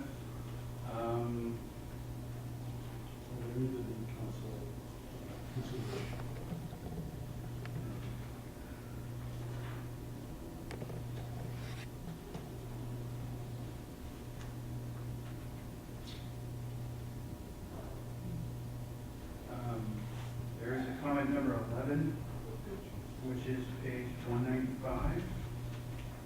It's from Mr. Chet Noon, who requests to retain the zoning of CC2 rather than RM24, which is recommended. That's recommended by staff? Yes. So the staff recommendation is RM24, which aligns with the resident comment? the person did not want to be changed from community commercial 2 to RM24. So basically, they're going from a commercial zone to a multifamily zone. Okay, so we have a difference of opinion. Correct. Okay, so the question is, residents request to stay at CC2 or the staff recommendation to move to RM24. Councilmember Ross. Okay, I'll cover some of the other comments that are in the matrix, but it's basically areas A1, A2, and A3. The Amazon Boulevard Southwest. Can you bring that up, David? Yeah, so on your screen. Page you have- 213 on the packet. Okay, on your screen, the area A1, A2, and A3, which is north of Southwest 116 on the Ambon corridor. The existing zoning is community commercial 2 with some RM24 to the west. The proposed zoning goes to CI, which is intersection commercial, some more, an additional RM24, and some neighborhood center. Okay, and before I comment, I have clients and friends of mine own property in area, is covered part by area A2 and area A3. And they talked to me about this when they were told that their property was going to be downzoned. I also have a client that owns property in area A1, which he hasn't talked to me about it or mentioned it to me, though he did put in a comment in one of the public meetings on it. That whole area is CC2. That was a general commercial zoning before King County completely revamped their zoning code in 1994, and they collapsed I think 5 or 6 zoning designations into the industrial zone. that area was designated CC2 as a special overlay to allow for the fact that it had many existing uses, including a truck rental, which is now a different kind of business, but of a similar nature, a fencing company, a mini storage, a shop, a boat and RV storage, and current location of King County Library, a contractor's yard, and a number of other uses in that area. Many of those uses are not permitted uses under the proposed zoning designations. We've got comments from two property owners in the matrix, two or three property owners in the matrix saying that they don't want their property to be rezoned or downzoned. It's not clear to me that all the property owners in that area actually were adequately informed of what was going on. This is something where I think it's incumbent on the city to reach out and let people know when you're doing something like this. It shouldn't be up to people to find out what's happening. And I'm not sure that I think the notices were good to let people know that there was rezones coming. I'm not sure it's completely adequate based on some of the comments that we got. But I would propose keeping the CC2 zone, or keeping the current existing zoning in all those areas, because it's not 100% clear, but it appears that some of it may lap over outside the existing CC2 zone, but all the property owners in that area have major investments in the property. Many of them have businesses operating on the property that are not permitted in the RM24 or the CI zone. And many of them have investments in their properties that are based on the CC2 zoning. And so my vote is to keep the existing zoning in place on those three areas of the map. Okay. So, as far as the question of policy direction, Mr. Johansson, can that be just the direction, either we retain the existing zoning or we move to the planning commission's recommended zoning? Yes, that can be the planning commission is the recommendation you see as proposed. So to give us direction, say, please revert back to the original zoning. Okay. Deputy Mayor, go ahead. Thank you. So CC2 is Burien zoning. Community commercial, and in this case, the community commercial allows anything that was allowed by the CBSO in King County. Okay, thank you. So it's more than just community commercial, it's community commercial plus a number of industrial uses. Councilmember Woodrow. Wasn't this raised initially in November? This has been around for quite a while. You brought it forward. I'm surprised it still isn't resolved after all the public hearings, the public meetings, the council dialogue. Why is this still in conflict? I don't know, for the same reason that my comments to staff aren't in the matrix. I think we did just have the public hearing, the additional public hearing in January, if I remember correctly, and these are comments from that we're addressing now. Correct. So it's just been within the last, now we're mid-March, so we're trying to get to this. Yeah, we did get this, Councilmember Grove's comments initially, and they are in the council matrix. There was no direction to change the map, and we responded to these comments in the public comment matrix. Okay. And my question would be, is this an anomaly that looks at the way we're consistently moving these zoning changes forward, and this one becomes, oh, well, just because somebody asked, we're going to not follow the policies, the zoning code changes and policies that we've had in place for a long time in the city. I realize it's an impact to business owners. I just want clarification on the impact to the overall zoning changes. It's an anomaly, but I wouldn't say it's rare, because we do have some other areas of the city that have some unique characteristics that are written into the zoning code. So it is rare, but it is not extremely rare where it doesn't happen. Mr. Robeson advise me why you feel so strongly about this?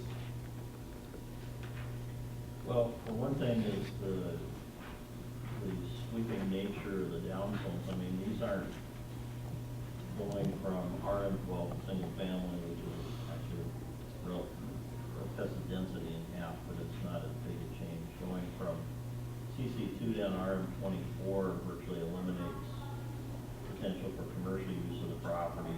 Going from CC2 down to CN eliminates anything except small offices and small retail stores.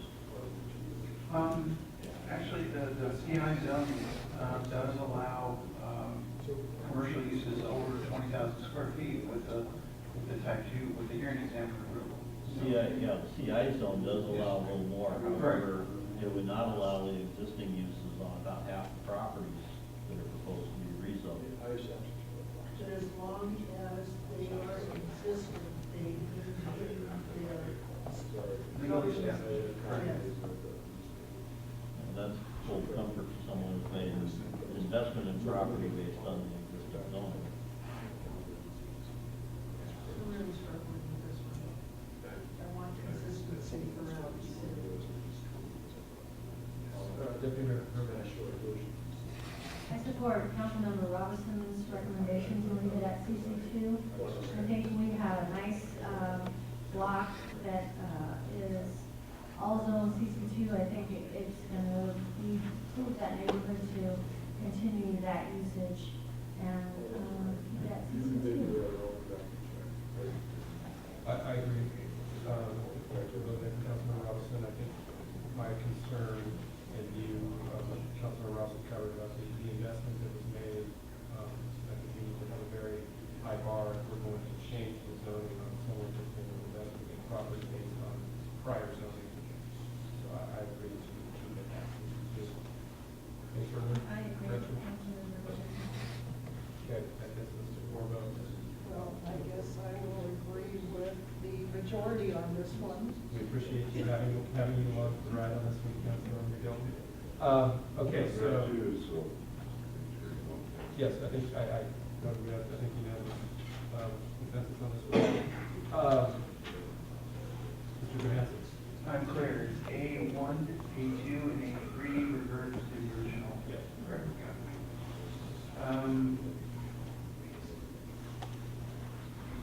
Covered. I'm just going to the next items. I'm on page 196, number 12, which I've covered, which is B27, which is the vested plat issue.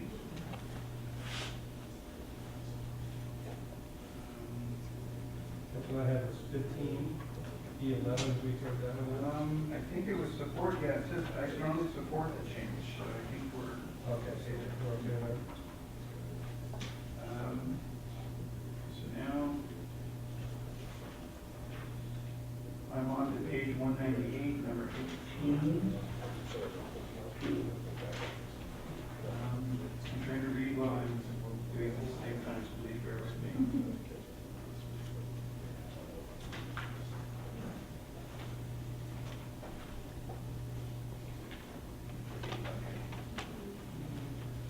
Okay, so B3 is a single-family residential neighborhood in this area. I think the person actually, and the intent was to build townhomes, so they're requesting that the current zoning is RM12, and the suggested is the RS7200. The thought process behind this was these are basically existing single-family homes. Again, going back to our kind of core policies that I've heard throughout many years is retain the single-family neighborhood. There was a desire for some of these areas to change, to remain as RM18 or RM12, but most of the development in this area is single-family residential. So we had some for and some against the changes in this particular neighborhood. Councilmember Rosen. Okay, again, in the interest of disclosures, Area B3 is a little complicated. I have south part of the area is a client of mine, but he did not talk to me about this before he hasn't talked to me about this at all. Another client of mine lives in the north end of the area and has actually told me privately that he favors the change to single family.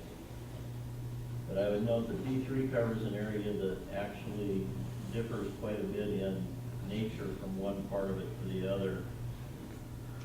If you look at the Boulevard Park map, They have it on the screen. the north part of area B3, there's 6 lots in the north end of B3 which are developed with older, very nice houses. And that's where my friend said he likes the idea of going to the single family zoning, and he's the only one that commented from that particular area. I would note that the rest of the area on the east side of 20th South actually has more than an acre of a low-density multifamily neighborhood than actually single-family. Directly behind all of those houses are apartments and commercial property. To the east, you're talking? On the east side of 20th, and then to the south there, where B3 goes on the west side of 20th, it's apartments and commercial to the east and southeast. It's apartment zone to the south, it's a golf course to the west, and that's the area, and actually probably the nicest house in that area is the one that commented saying, keep the multifamily zoning. So my proposal in there is to keep the existing zoning, except for those 6 northernmost lots. I agree with staff there to rezone those RS 7200 and then retain the existing zoning in the remainder of area B3. So I'm looking at the map with B3 with these lots. Which ones are you saying? Okay, I might be able to help on the screen. It's the top 6. So you have 1, 2, you have right in this area. Everything north of my arrow would replace single family. This is the required, or is the suggested change. Deputy Mayor, go ahead. And I would want to support the RM12. I think it makes a nicer transition, but I'm also concerned about those 6 lots on the north because they're right adjacent to RM48. And I don't know if anyone lives in a single family home next to a tall apartment building, but it's a tough transition. And so I would recommend that those 6 lots, we highly consider keeping those at RM12 also, just for a nice transition. Okay, so to clarify, the R12 is that the existing zoning, what you're asking for then is the existing zoning for all of B3 and B4? B4 would change to RM48 to put it in alignment with its neighboring properties of north and south. But B3, keep it at RM12. Do not change it, do not down zone it to RS 7200. Okay, so you want to upzone for B4 and keep the rest, all of B3 the same? Correct. Well, this would be for already upzoning to 48. That's the proposal. Yeah, that's the purpose. The existing is RM12, the proposed is to square it off RM48. Okay, so we've got 3 different proposals now. We've got Councilman Robinson's, keep the 6 ones up the top there, state's recommendation there. Get the planning commission's recommendation, which is on our right, and then we've got Deputy Mayor Kukoviac's recommendation, which is, Except for this parcel here. yeah, keep the planning commission recommendation on B4, leave B3 as it is. Any further comments?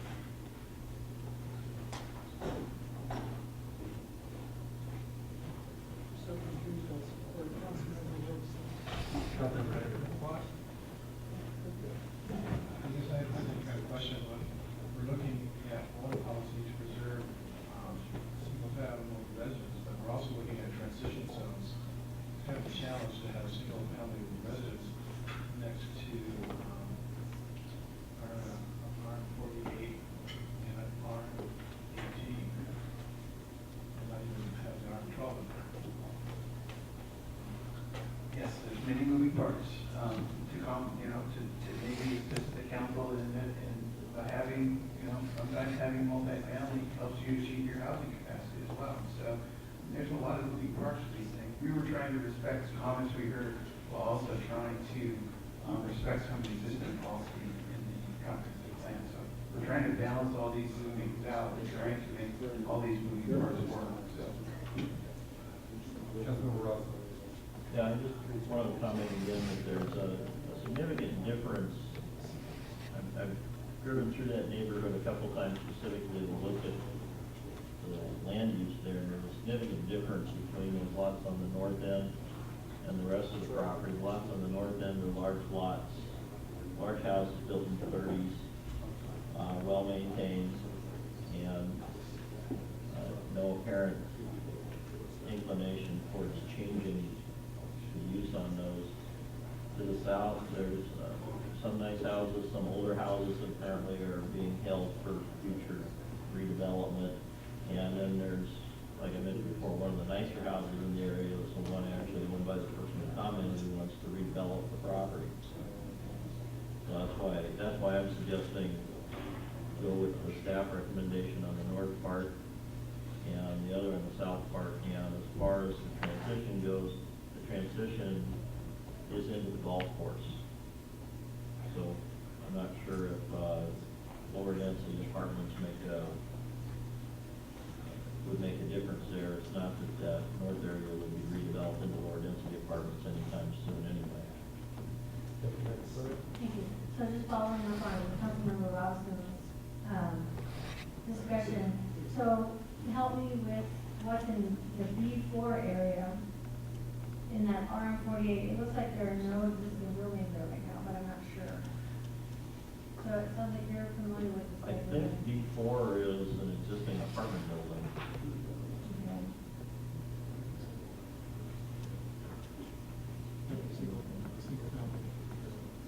I know that cul-de-sac just on the south side of it is all apartments, and I thought it was apartments between that and the apartment building just to the north of B4. Because usually on our maps, we have a building designated in the lot if there's something substantial in that lot.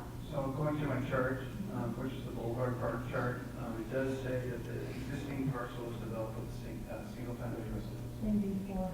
What about the parcel north of it and south of it that's already zoned RM48? Those are apartment buildings. It shows on the map to the left that there's that extension that goes out. Right, it shows what it's zoned at, but what building is existing right now? One of the north is a moderately large apartment building, and one of the south is an apartment building and a sort of a rambling garden apartment type arrangement. So I'm just concerned that we're gonna have, in the future, I mean, they're probably not built out to RM48 currently. So we would have RM48, and then right next to it, we would have single-family houses. Well, if you're talking about the B4 area, I agree with the staff on. Yeah, I agree with making that 48, but I'm just saying that those 6 lots are gonna be single-family homes in the future, let's say 20 years from now, and then we have an RM48 designation right next to it. Well, it appears to be what the one person I heard from up there wants that. And so, one clarification, Mr. Johansson, did we receive any opposition from the property owners there to the downzone proposal? We didn't, yes, we did. I believe that's the one that we're discussing in the matrix. Okay, so that goes the change. I think it was number 18. But is that one of these 6 properties that Councilmember Robinson's talking about here? I believe it's to the south. That's the one, on the south. So none of those 6 property owners there opposed that downzone? Not that more. Okay. Right, his property is one of the ones down in the south part that backs up to the golf course. I support Councilmember Robinson's proposal.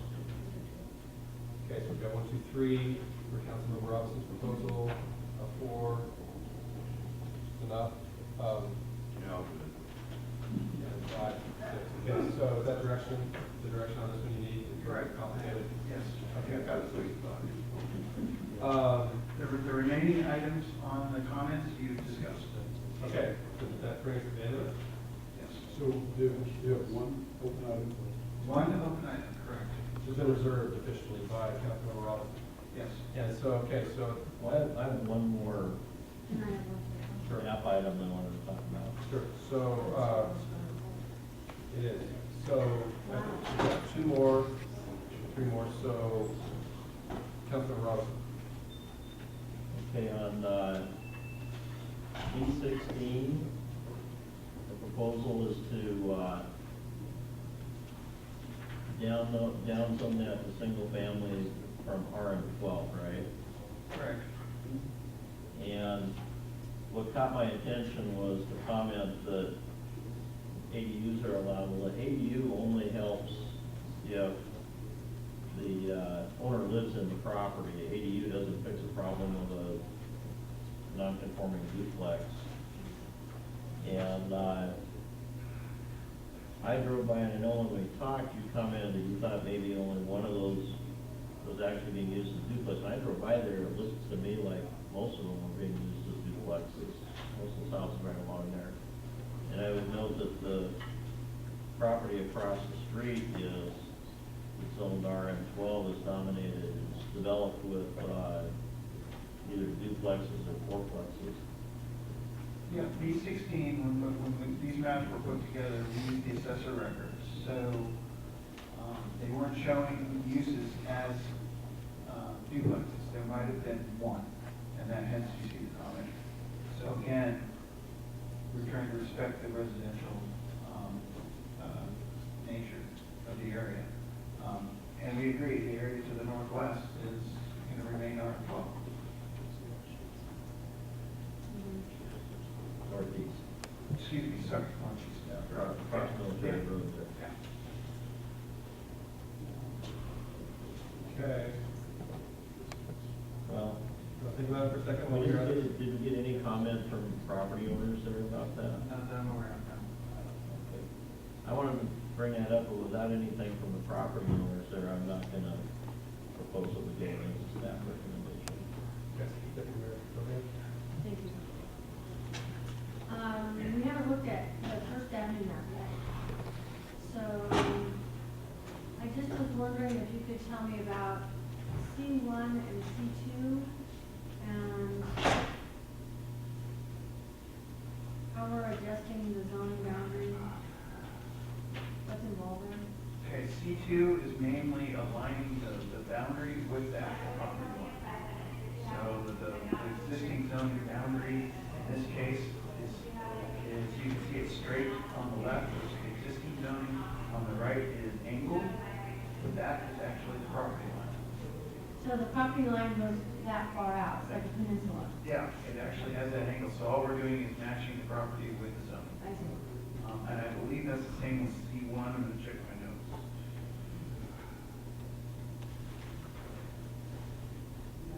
Yes, my comments are adjust the boundary line to match existing parcel lines. So again, we're fixing an error, mapping error.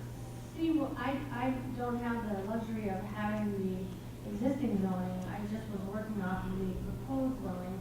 So I don't see the boundary line being a problem in the existing zoning. So can you tell me where that, why are we cutting out a chunk when it's a nice square? I believe, yeah, I believe that there's a line in here, and all we're doing is matching it up to the right. So this is the proposed on the right-hand side, Yes, and this is what's existing on the left. you know, why are we changing it?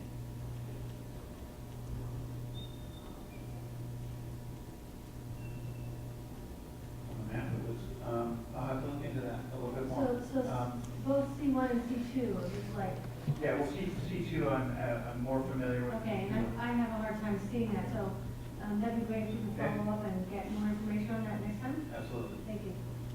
Something I noticed when I pulled up the city zoning map on the website and enlarged some of these areas, they look a little different than they do on these printed out maps.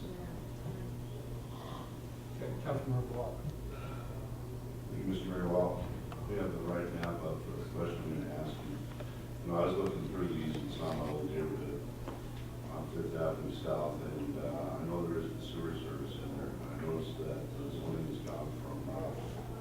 6 to RS 7200 in that area. That was the proposal. So my question is what impact does sewer service have on staff's recommendation for zoning? RS6 is basically the equivalent to R 7200. We put the zoning in place, but certainly if a development was to occur, one of the first things we ask is, how are you going to serve the parcel? And so there's one of two ways of doing that, is either through septic or extend, if there is no sewer line, we can extend the sewer line. So we kind of plan for the future in zoning, and then if the finances or the financial numbers work, either the line's extended or they do larger lots to serve it through a septic system. Okay, let's see, here's the comments. I think we've got a couple of open items. So, Two open items, I yeah. think, yes. So, and if there's anything else, we can bring that back. Hopefully the next time. I think we made a lot of progress. So, we are at 9 o'clock. So I want to see if there are any of these items that we can skip over. Mayor, Yes. I propose that we put off, when I first proposed the creating election districts, I was looking at the state law that says 3 months before the general election, which would give us till August. And now we're being told we have to do it in 2 weeks. That's not enough time to have a discussion. There's apparent a bunch of outright fear over the proposal. So I would like to keep it on for a planning session, but I don't think we need to spend time on it tonight. Okay. So it's item E. That's item E. So can I ask a question for clarification? Sure. Yeah, so what are you proposing exactly? That we keep it in on our work plan, we keep it in discussion, but, it's not gonna happen before April 1st, and it doesn't make any sense to try and force it in before April 1st. I still think it's something that's a good idea, but it deserves and requires a lot more discussion and more information so that we don't have members of the public in a panic over something that isn't actually a problem, but I don't want to create that Okay. fear. So yes, we're basically proposing that we table this for now. I would propose that we table D and E to try to get through the rest of this, probably 9 o'clock. Yeah, you can go home now. Can I ask for clarification?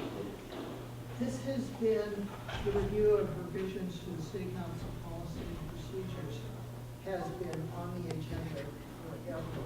Is this something that could use 3 minutes of interpretation by the city manager and go on the consent agenda for the next meeting? There are 2 outstanding items, potentially contentious, we don't know. So we're happy to bring it back. If you want to take it tonight. I just soon finish this issue up. If it turns out to be a lengthy discussion, I would like to postpone, but if we can get through 2 contentious issues in 5 minutes, I would certainly appreciate it. Okay, then I guess if everyone's okay with that, let's go for that. Mr. Manager, do you have a comment? Focus on these 2 issues. I was going to suggest proposing another section. Propose a whole other section to the council policy? Then let's put it on a future agenda. In that event, I agree with Councilmember Gilman, then let's table it since we are past 9 o'clock now. Is everyone okay with that? I think you have not. Okay, so let's move then to item F. Discussion on censure. Mr. Martin, do you want me to go ahead with this, or does staff have anything on this? Staff doesn't have anything. Okay, so the issue here, we discussed it in executive session. Councilmember Block posted a photograph of a woman on his Facebook page that we've heard from constituents about. They considered it offensive and asked us to censure that action. How this works is when you post something on Facebook, it gets posted to your friend's homepage. In this case, it was posted to the homepage of the City of Burien staff members, constituents, as well as elected officials, dozens of elected officials, including federal, state, and local elected officials. So the issue before us is to whether or not to censure Councilmember Block for that. Could we get a motion for this? And I'm not sure what the motion is, so whoever's bringing it to the floor, I think will be the motion other than myself. The motion is simple, it would just be a motion to censure Councilmember Block. I'll make a motion, to vote censure Councilmember Block for posting inappropriate material and casting the City of Burien in a poor light, and to assure the public that it is not Burien City policy to treat women as chattel, and I don't believe it's Mr. Block's belief or policy either. So the motion is to censor Mr. Block for poor judgment and posting inappropriate images. Okay, do we have any discussion of the motion? Councilmember Ray. I would like to say that since I not supporting the action, it was not a private time, it was not using company time or rather council time, it was not using council resources, city resources. The items were removed when asked, and at this point I do not see it worthy of a censure. Councilmember Ralston. Yes, I support the censure move. I received contacts from women in the community asking me what we were going to do about it. I told them, well, there's not really much city council can do about it. I'm sure that's not Mr. Block's actual feelings, but the impression that came was that women are to be treated as chattel and not respected. And I believe that it's appropriate to make that a censure so that it's clear that this is not the official policy of the City of Burien. Councilmember Clark. Thank you. As a woman, I was very offended by this. Maybe I'm old-fashioned by my grandchildren's estimation, but I consider pictures like that to be pornographic. And that is not the way we want women to be treated. So I support the censure, I will vote for the censure, and I will hope that in the future, all council members will realize that when they put something online, it is no longer private, it is public, and it can reflect on the whole council, it can reflect on the community. Deputy Mayor. I won't approve of the photograph, but I also believe that Mr. Block did that in a private setting. Unfortunately, spilled over into a public setting. He did not use any public facilities to do the deed. So I will be an abstention. I asked for more information on censorship and was not able to be provided at this late date. So again, I'm abstaining from this motion. Okay, seeing no further comments, can we register our votes on the motion? Then, I would like to respond after. Okay.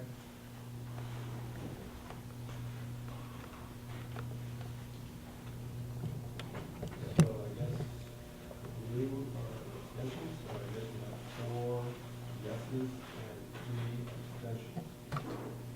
Okay? Okay. Councilman Block, you want to say something?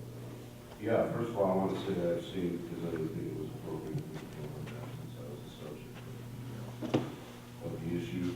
I also want to acknowledge that I'm a flawed and imperfect human being, and sometimes I do make mistakes.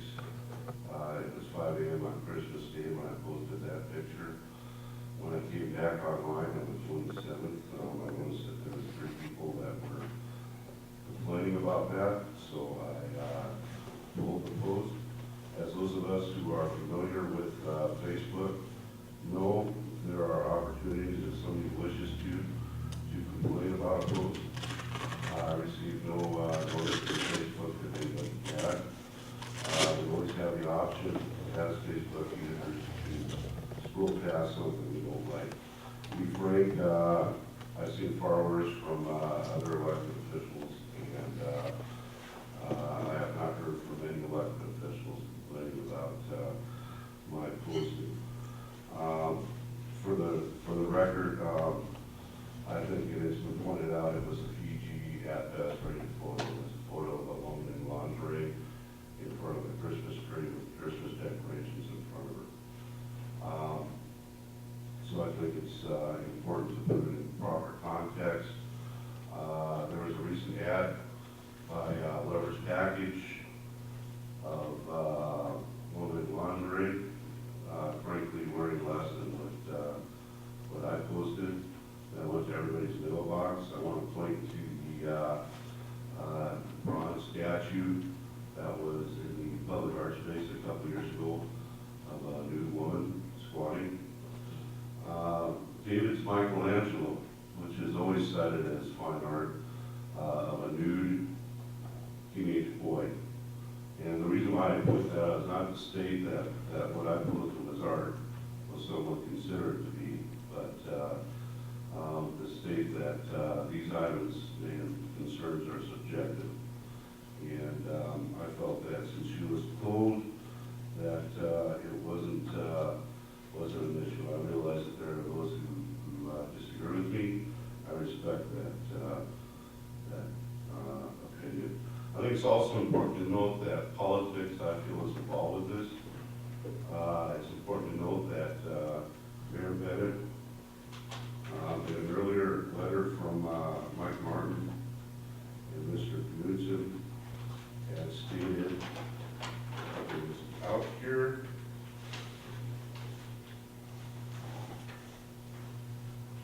this is from Mr. Martin. All below is an email we received to the council inbox. I talked it over with Brian and Craig. The consensus is that it comes under the definition of a personal attack and therefore should not be included in your council packet. Call of questions, Mike. And I bring that up because there's political context in that.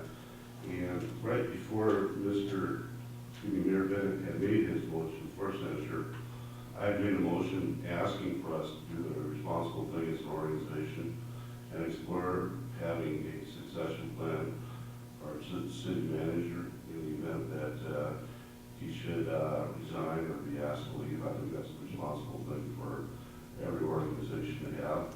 And immediately after that, Mayor Bennett made his motion. It's also important to note that the complaint was made 2 months after the fact, and that the person making the complaint announced last week that she is running against me for Burien City Council.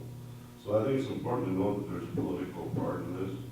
Again, I recognize that some people may have been offended by what I put up there, but quite frankly, it was a PG picture. I think that the general consensus would be if you were to see the picture in the original context that it was in, not the enlargement that it's for some reason given to the council. I'm sorry, I no longer have access to that picture because I deleted it. I suppose I could dig through stuff to find it, but nonetheless, the picture was posted and 3 people were offended by it. I pulled it 2 days later when I came back online, and now 2 months later, somebody who is running against me for city council is filing a complaint. So, thank you. Since I was referenced there, I'd like to respond to part of that. So the reason it wasn't, the email that was written was not written by me. I didn't say it was a personal attack. The reason that it wasn't included in the packet is because it was directed towards one individual council member. Our council policy is for comments from the public to be directed towards the council as a whole. So that was the reason why we did not feel it was appropriate to include that in the packet. I disagree on one of the other statements, including the PG photo, but I acknowledge that is open for opinion. Councilmember McGill. I certainly appreciate that Councilmember Block feels that defend himself, but I think he strayed from the topic at hand to something that was more broad-reaching. I object to his statement that this is political. It is not. It is representing the council as a whole and how we see ourselves in terms of all 7 of us. So if I do something individually, whether it's politically motivated or for any reason, what the statement I want to make is one person who sits up here has the influence to redirect how our community sees the other 6 of us. That's why I voted for censure. I think it's appropriate. One of the statements that Councilmember Glock said was the naked statue was on public property. It was not. It was on private property and put there through some associations of a group of residents in Burien. So I think Mr. Glock is bringing in a lot of topics that really don't have the intent of anything more than defending his position. And his position, as such, has to be reflected in the position of every one of us. That's why I voted for censure. Councilmember Block. Thank you, Mr. Mayor. Well, Councilmember McNulty, as you say, our actions are reflected, are a reflection of the council and the public. And I'd like to point out to your actions when I made my motion to support Malala Yousafzai, the young girl from Pakistan who was shot for attempting to attend school and a doctor as a daughter of Burien. You asked that your name be removed from the proclamation. So yes, our public actions do make a statement on where we stand on certain issues. So you're absolutely right. Thank you. Okay, I would propose that we move on now to the next item, review of council proposed agenda schedule. Any comments on the schedule? Deputy Mayor Petrolia. Thank you. I was just looking at attachment 2 on page 371, our study session topics for 2013. And I just wanted clarification from staff on how these got on the page, and I noticed that they might be from our retreat that we just had on Saturday, they might not, and then there were some topics that were talked about at the retreat that aren't on the list. Yes, you're correct. The retreat occurred on Saturday, and of course you had the packet by then, and you have the opportunity to follow up dash them. So we're compiling them, and we'll be discussing the leadership team tomorrow and confirming them with council members, and I'll send it out later this week. You probably recognize most of these items on page 371 as having come from the 2011 or 2012 retreat, and then was the retreat from last year. These are items that you, in the left-hand column there, identified a retreat with Stewart, and then the item number 6, something was identified just as a meeting. So this attachment has been in your packet each meeting now since you last requested it. I think it was about 10 months ago. So we haven't changed this. Okay, that'll be updated. Thank you. Councilmember Petrolia. With regard to these topics, I don't know if this is place right, but at the retreat, we typically have a chance to have the staff report on their actions and activities that occurred during the previous year, and then they lay out the plans and things that are going to be working for 2013. I would like to propose that we have a study session to allow the citizens to actually see how the city's working and what accomplishments they have been making in the past and what they're planning for the future. I think this would help to work on one of the items we're working on is engaging the public in a more positive light. I think that would be a good way to show off what the city's actually doing and the staff's actually accomplishing.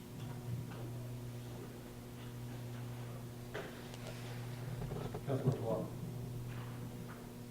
Thank you, Mr. Mayor. Well, once again, I'm going to make the request that we have the council topic regarding the issue of succession of the city manager in the event he should resign, or the city manager should resign, or be asked to leave. And again, I want to make it very clear, this is not directed at Mr. Martin. This is a housekeeping thing. We have a responsibility to make sure that our government can continue in any contingency. Right now, we don't have that in place.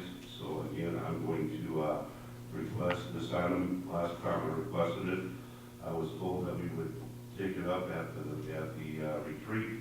We didn't, so now I'm requesting that we take it up in open session. Councilman Robinson. Yes, I'd like to, looking at the proposed agenda, I'd like to, I've been frustrated for a while now about the fact that we haven't moved forward with the SMP. And I'd like to move it from item 10 on the April-May up to a earlier meeting or higher on our agenda.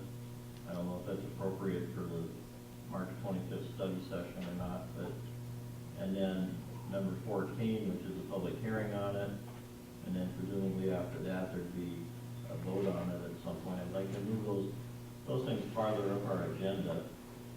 And to make room for that, I'd like to take the discussion on city council election by wards and move that down to a later study session so we can get the SMP and the comp plan changes and the zoning changes out of the way first.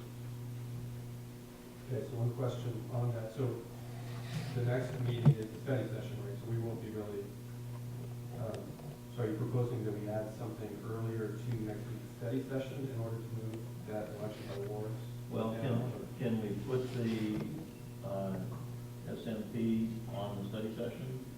You know, I'd love to. It's a staffing issue. So David has the changes from today's. Let me do this. Let me check and see what we can do, because we, staff, would love to move this thing forward. I don't know that we can have this thing ready for an intelligent discussion probably by next Monday. Yeah. Let me check. A week away, so I appreciate Councilor Robinson's suggestion, but How about- I think that next week would be a little tough. Yeah, let me suggest, we got a couple of things going on. We've got to finish up work tonight. It sounds like we're narrowing that down. We have the 2013 docket coming up, and that's got to move forward. Why don't you let me talk with planning staff and see if we can bring back something to do as early as next week and suggest how we might move these things forward, because we share your concern about getting through some of this stuff. Can I make a suggestion that if we're going to remove this issue of discussion of words, that staff and the mayor go to our proposed agenda schedule, maybe move up an item out of the study session for next week. Well, I actually favor discussing the wards study session. I think it's something that does merit discussion. I appreciate it. If there's something that we could move up there that we need to understand, we'll be able to do it that quickly by the next week. It's going to be tough, because we'll simply have one day to put this together, because Pat's going to go out for 2 days. So I personally, I'm comfortable staying with, keeping the discussion in the sports study session, and then, you know, moving up with the business meetings, as much as we can. I'm good with that. I would like to get the SMP done at some point. I've been involved with that for many, many years, Councilor Robinson. It would be a nice period to put to the work on that. So, so one open item then, so no further comments, is Councilor Block's request for a succession discussion. We have, there wasn't brought up at the retreat, but we have agreement to put that on a future agenda. Can you restate it, please? The request from Councilmember Block to discuss city manager succession plan. So do we have support to put that on a future agenda? I don't see any. Okay, one from Councilmember Block, Councilor Rager, Councilmember Block. Seeing no further approval for that, we will not put that on the agenda for the future. And then any other, were there any other open issues that we needed to address for agenda? I had one suggestion of allowing the public to see the presentations that staff makes. Yeah. That's not so much an agenda, that's kind of a suggestion. Is that something that, do you need council direction on that one? Yeah, I mean, if I could bring the entire leadership team here to discuss the work plan, I'd love some direction. Also, so that's the request to actually bring the entire leadership team here? Or some subset of it, just to share with the public what the city's actually doing and what they have planned for. I don't think they get to see that. Like, I'm just asking to clarify, because the way we're going to do that is we do it the same way we did for you on yeah, that Saturday. could be under a study session or during council meeting. So Well, what if we did one, one department at a time or something, rather than just, on Saturday, we spent, what, 2 or 3 hours in that? 3 hours?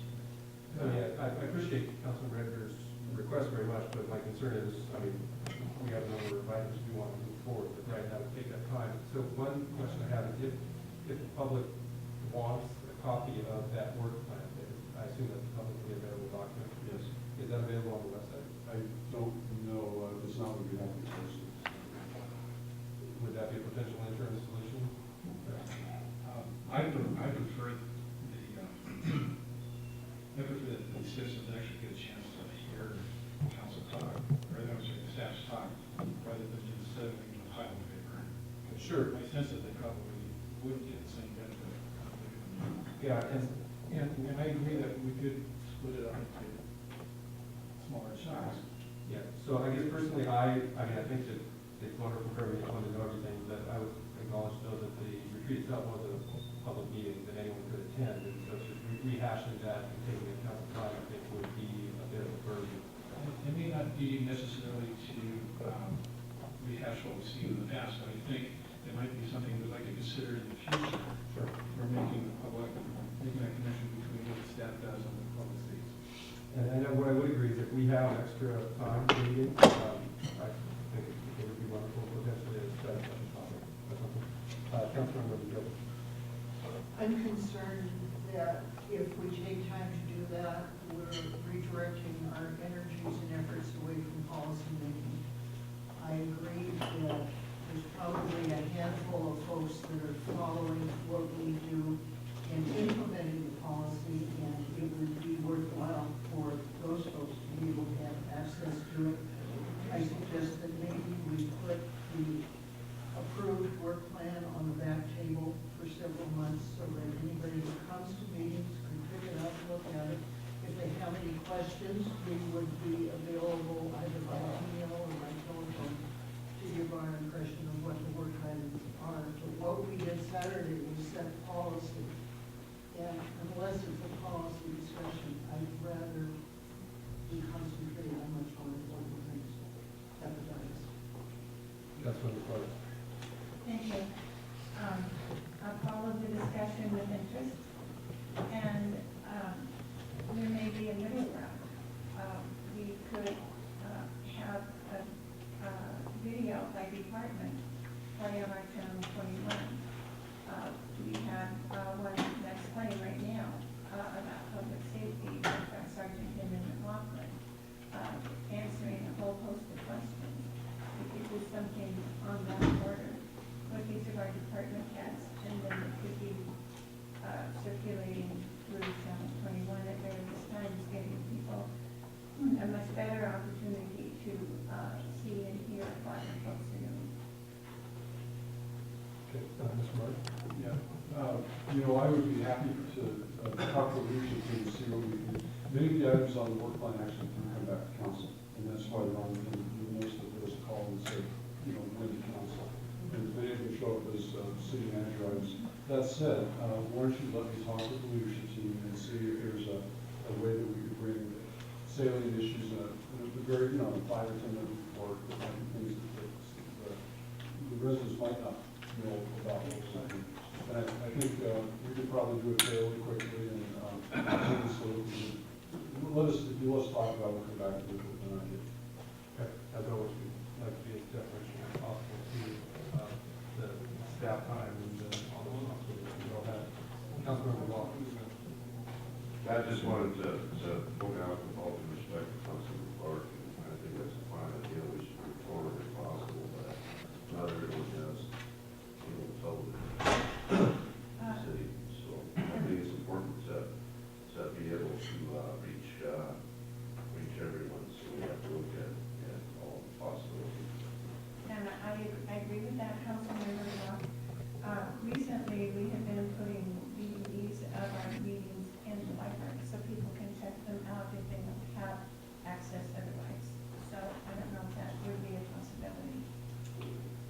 Okay, with that, move on to the business.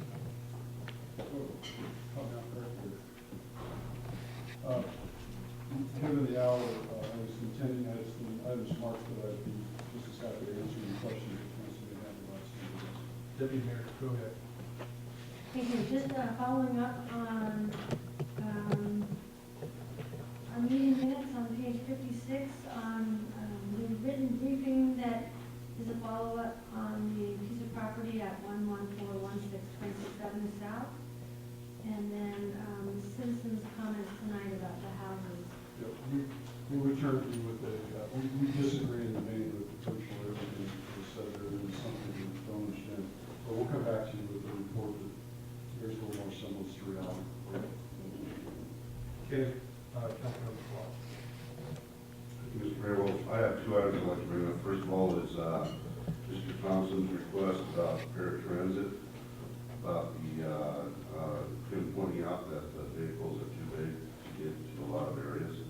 I'd like to point out that New York City has a new standard cab that's built by Nissan. It has a wheelchair lift in it. Obviously, it has access to regular van access as opposed to large paratransit buses. So I'd like to request that we send a letter pointing out this difficulty that Mr. Thompson has pointed out, and ask that that Metro look at other options for providing paratransit service. The other issue is you have a report from Waste Management indicating increasing fees. I have some issues with that in that they are basing part of that on the average diesel cost increase index. Their vehicles are powered by compressed natural gas, which basically hasn't changed in price for several years. In fact, it's gone down. So I don't think it's equitable for them to include that in the pricing for price increase. And also, I've talked about this before, and that is the issue of our financing of First Avenue Phase 1 and 2 with Seattle City Light.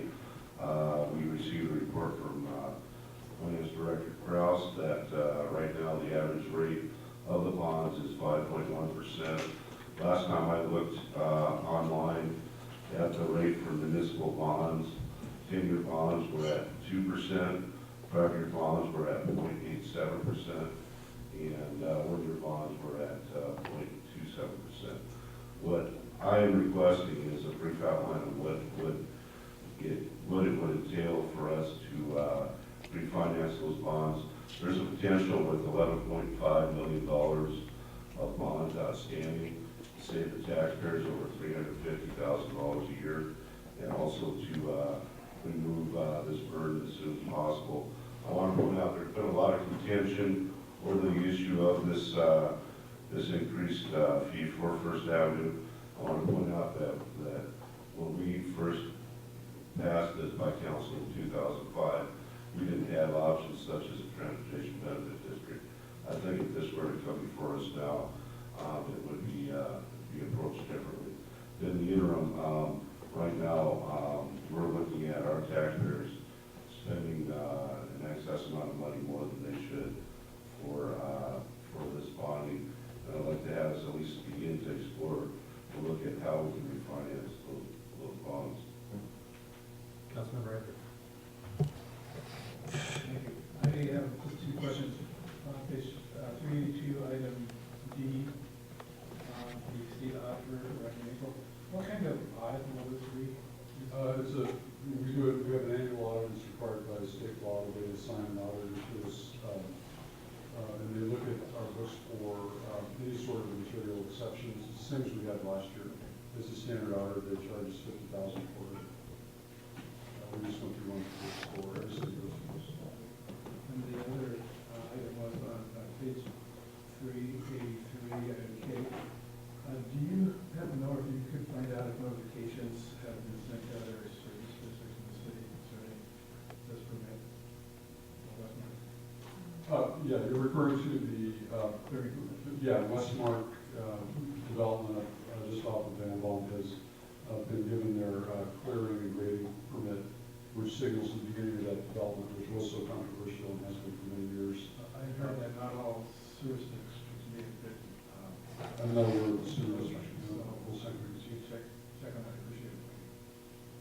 Deputy Mayor, go ahead. Thank you. And, just clarification, Councilmember Edwards, did you say sewer district or service district? Service district. Service district. Water, Okay. sewer. Okay, thank you. And then, Still got council reports. that's good. Think of something. Okay, last item, council reports. Councilmember Block. Thank you. At the retreat, I pointed out to some of the council members, Mr. LaFawnier's pad was a Google pad. And the reason why I bring this up is it's a nice packet, I believe it's 424 pages. That's a significant amount of paper. It's a significant cost to the city. I recall reading a couple years ago in the City View newsletter that we get from AWC that the city of Butte Harbor went to iPads. Councilmember Block, you brought this up at least 20 times. If you'd like to discuss this in an agenda, I would encourage you to do that then. 20 It's not like times? council report that week. 20 times? Wow, I didn't realize that. Well, I think it's important that we take an opportunity to protect our environment and save money. So, yeah, let's put it on let's go back to the, from it as a council agenda item. Yeah, we can discuss that in the next agenda item discussion. Deputy Mayor, go ahead. Thank you. Remembering what I was going to ask for support, I support Councilmember Block's request to review the bonds that might be possible to refinance. I know the school district did and saved themselves quite a bit of money, and other municipalities have. So looking at what bonds. Yeah, we'd be happy to do that. We've done that for you once before. We'd be glad to refresh that and include it as the city manager side. Okay, seeing no further comments, can we get a motion to adjourn? I move to adjourn. Second. All those in favor? Aye.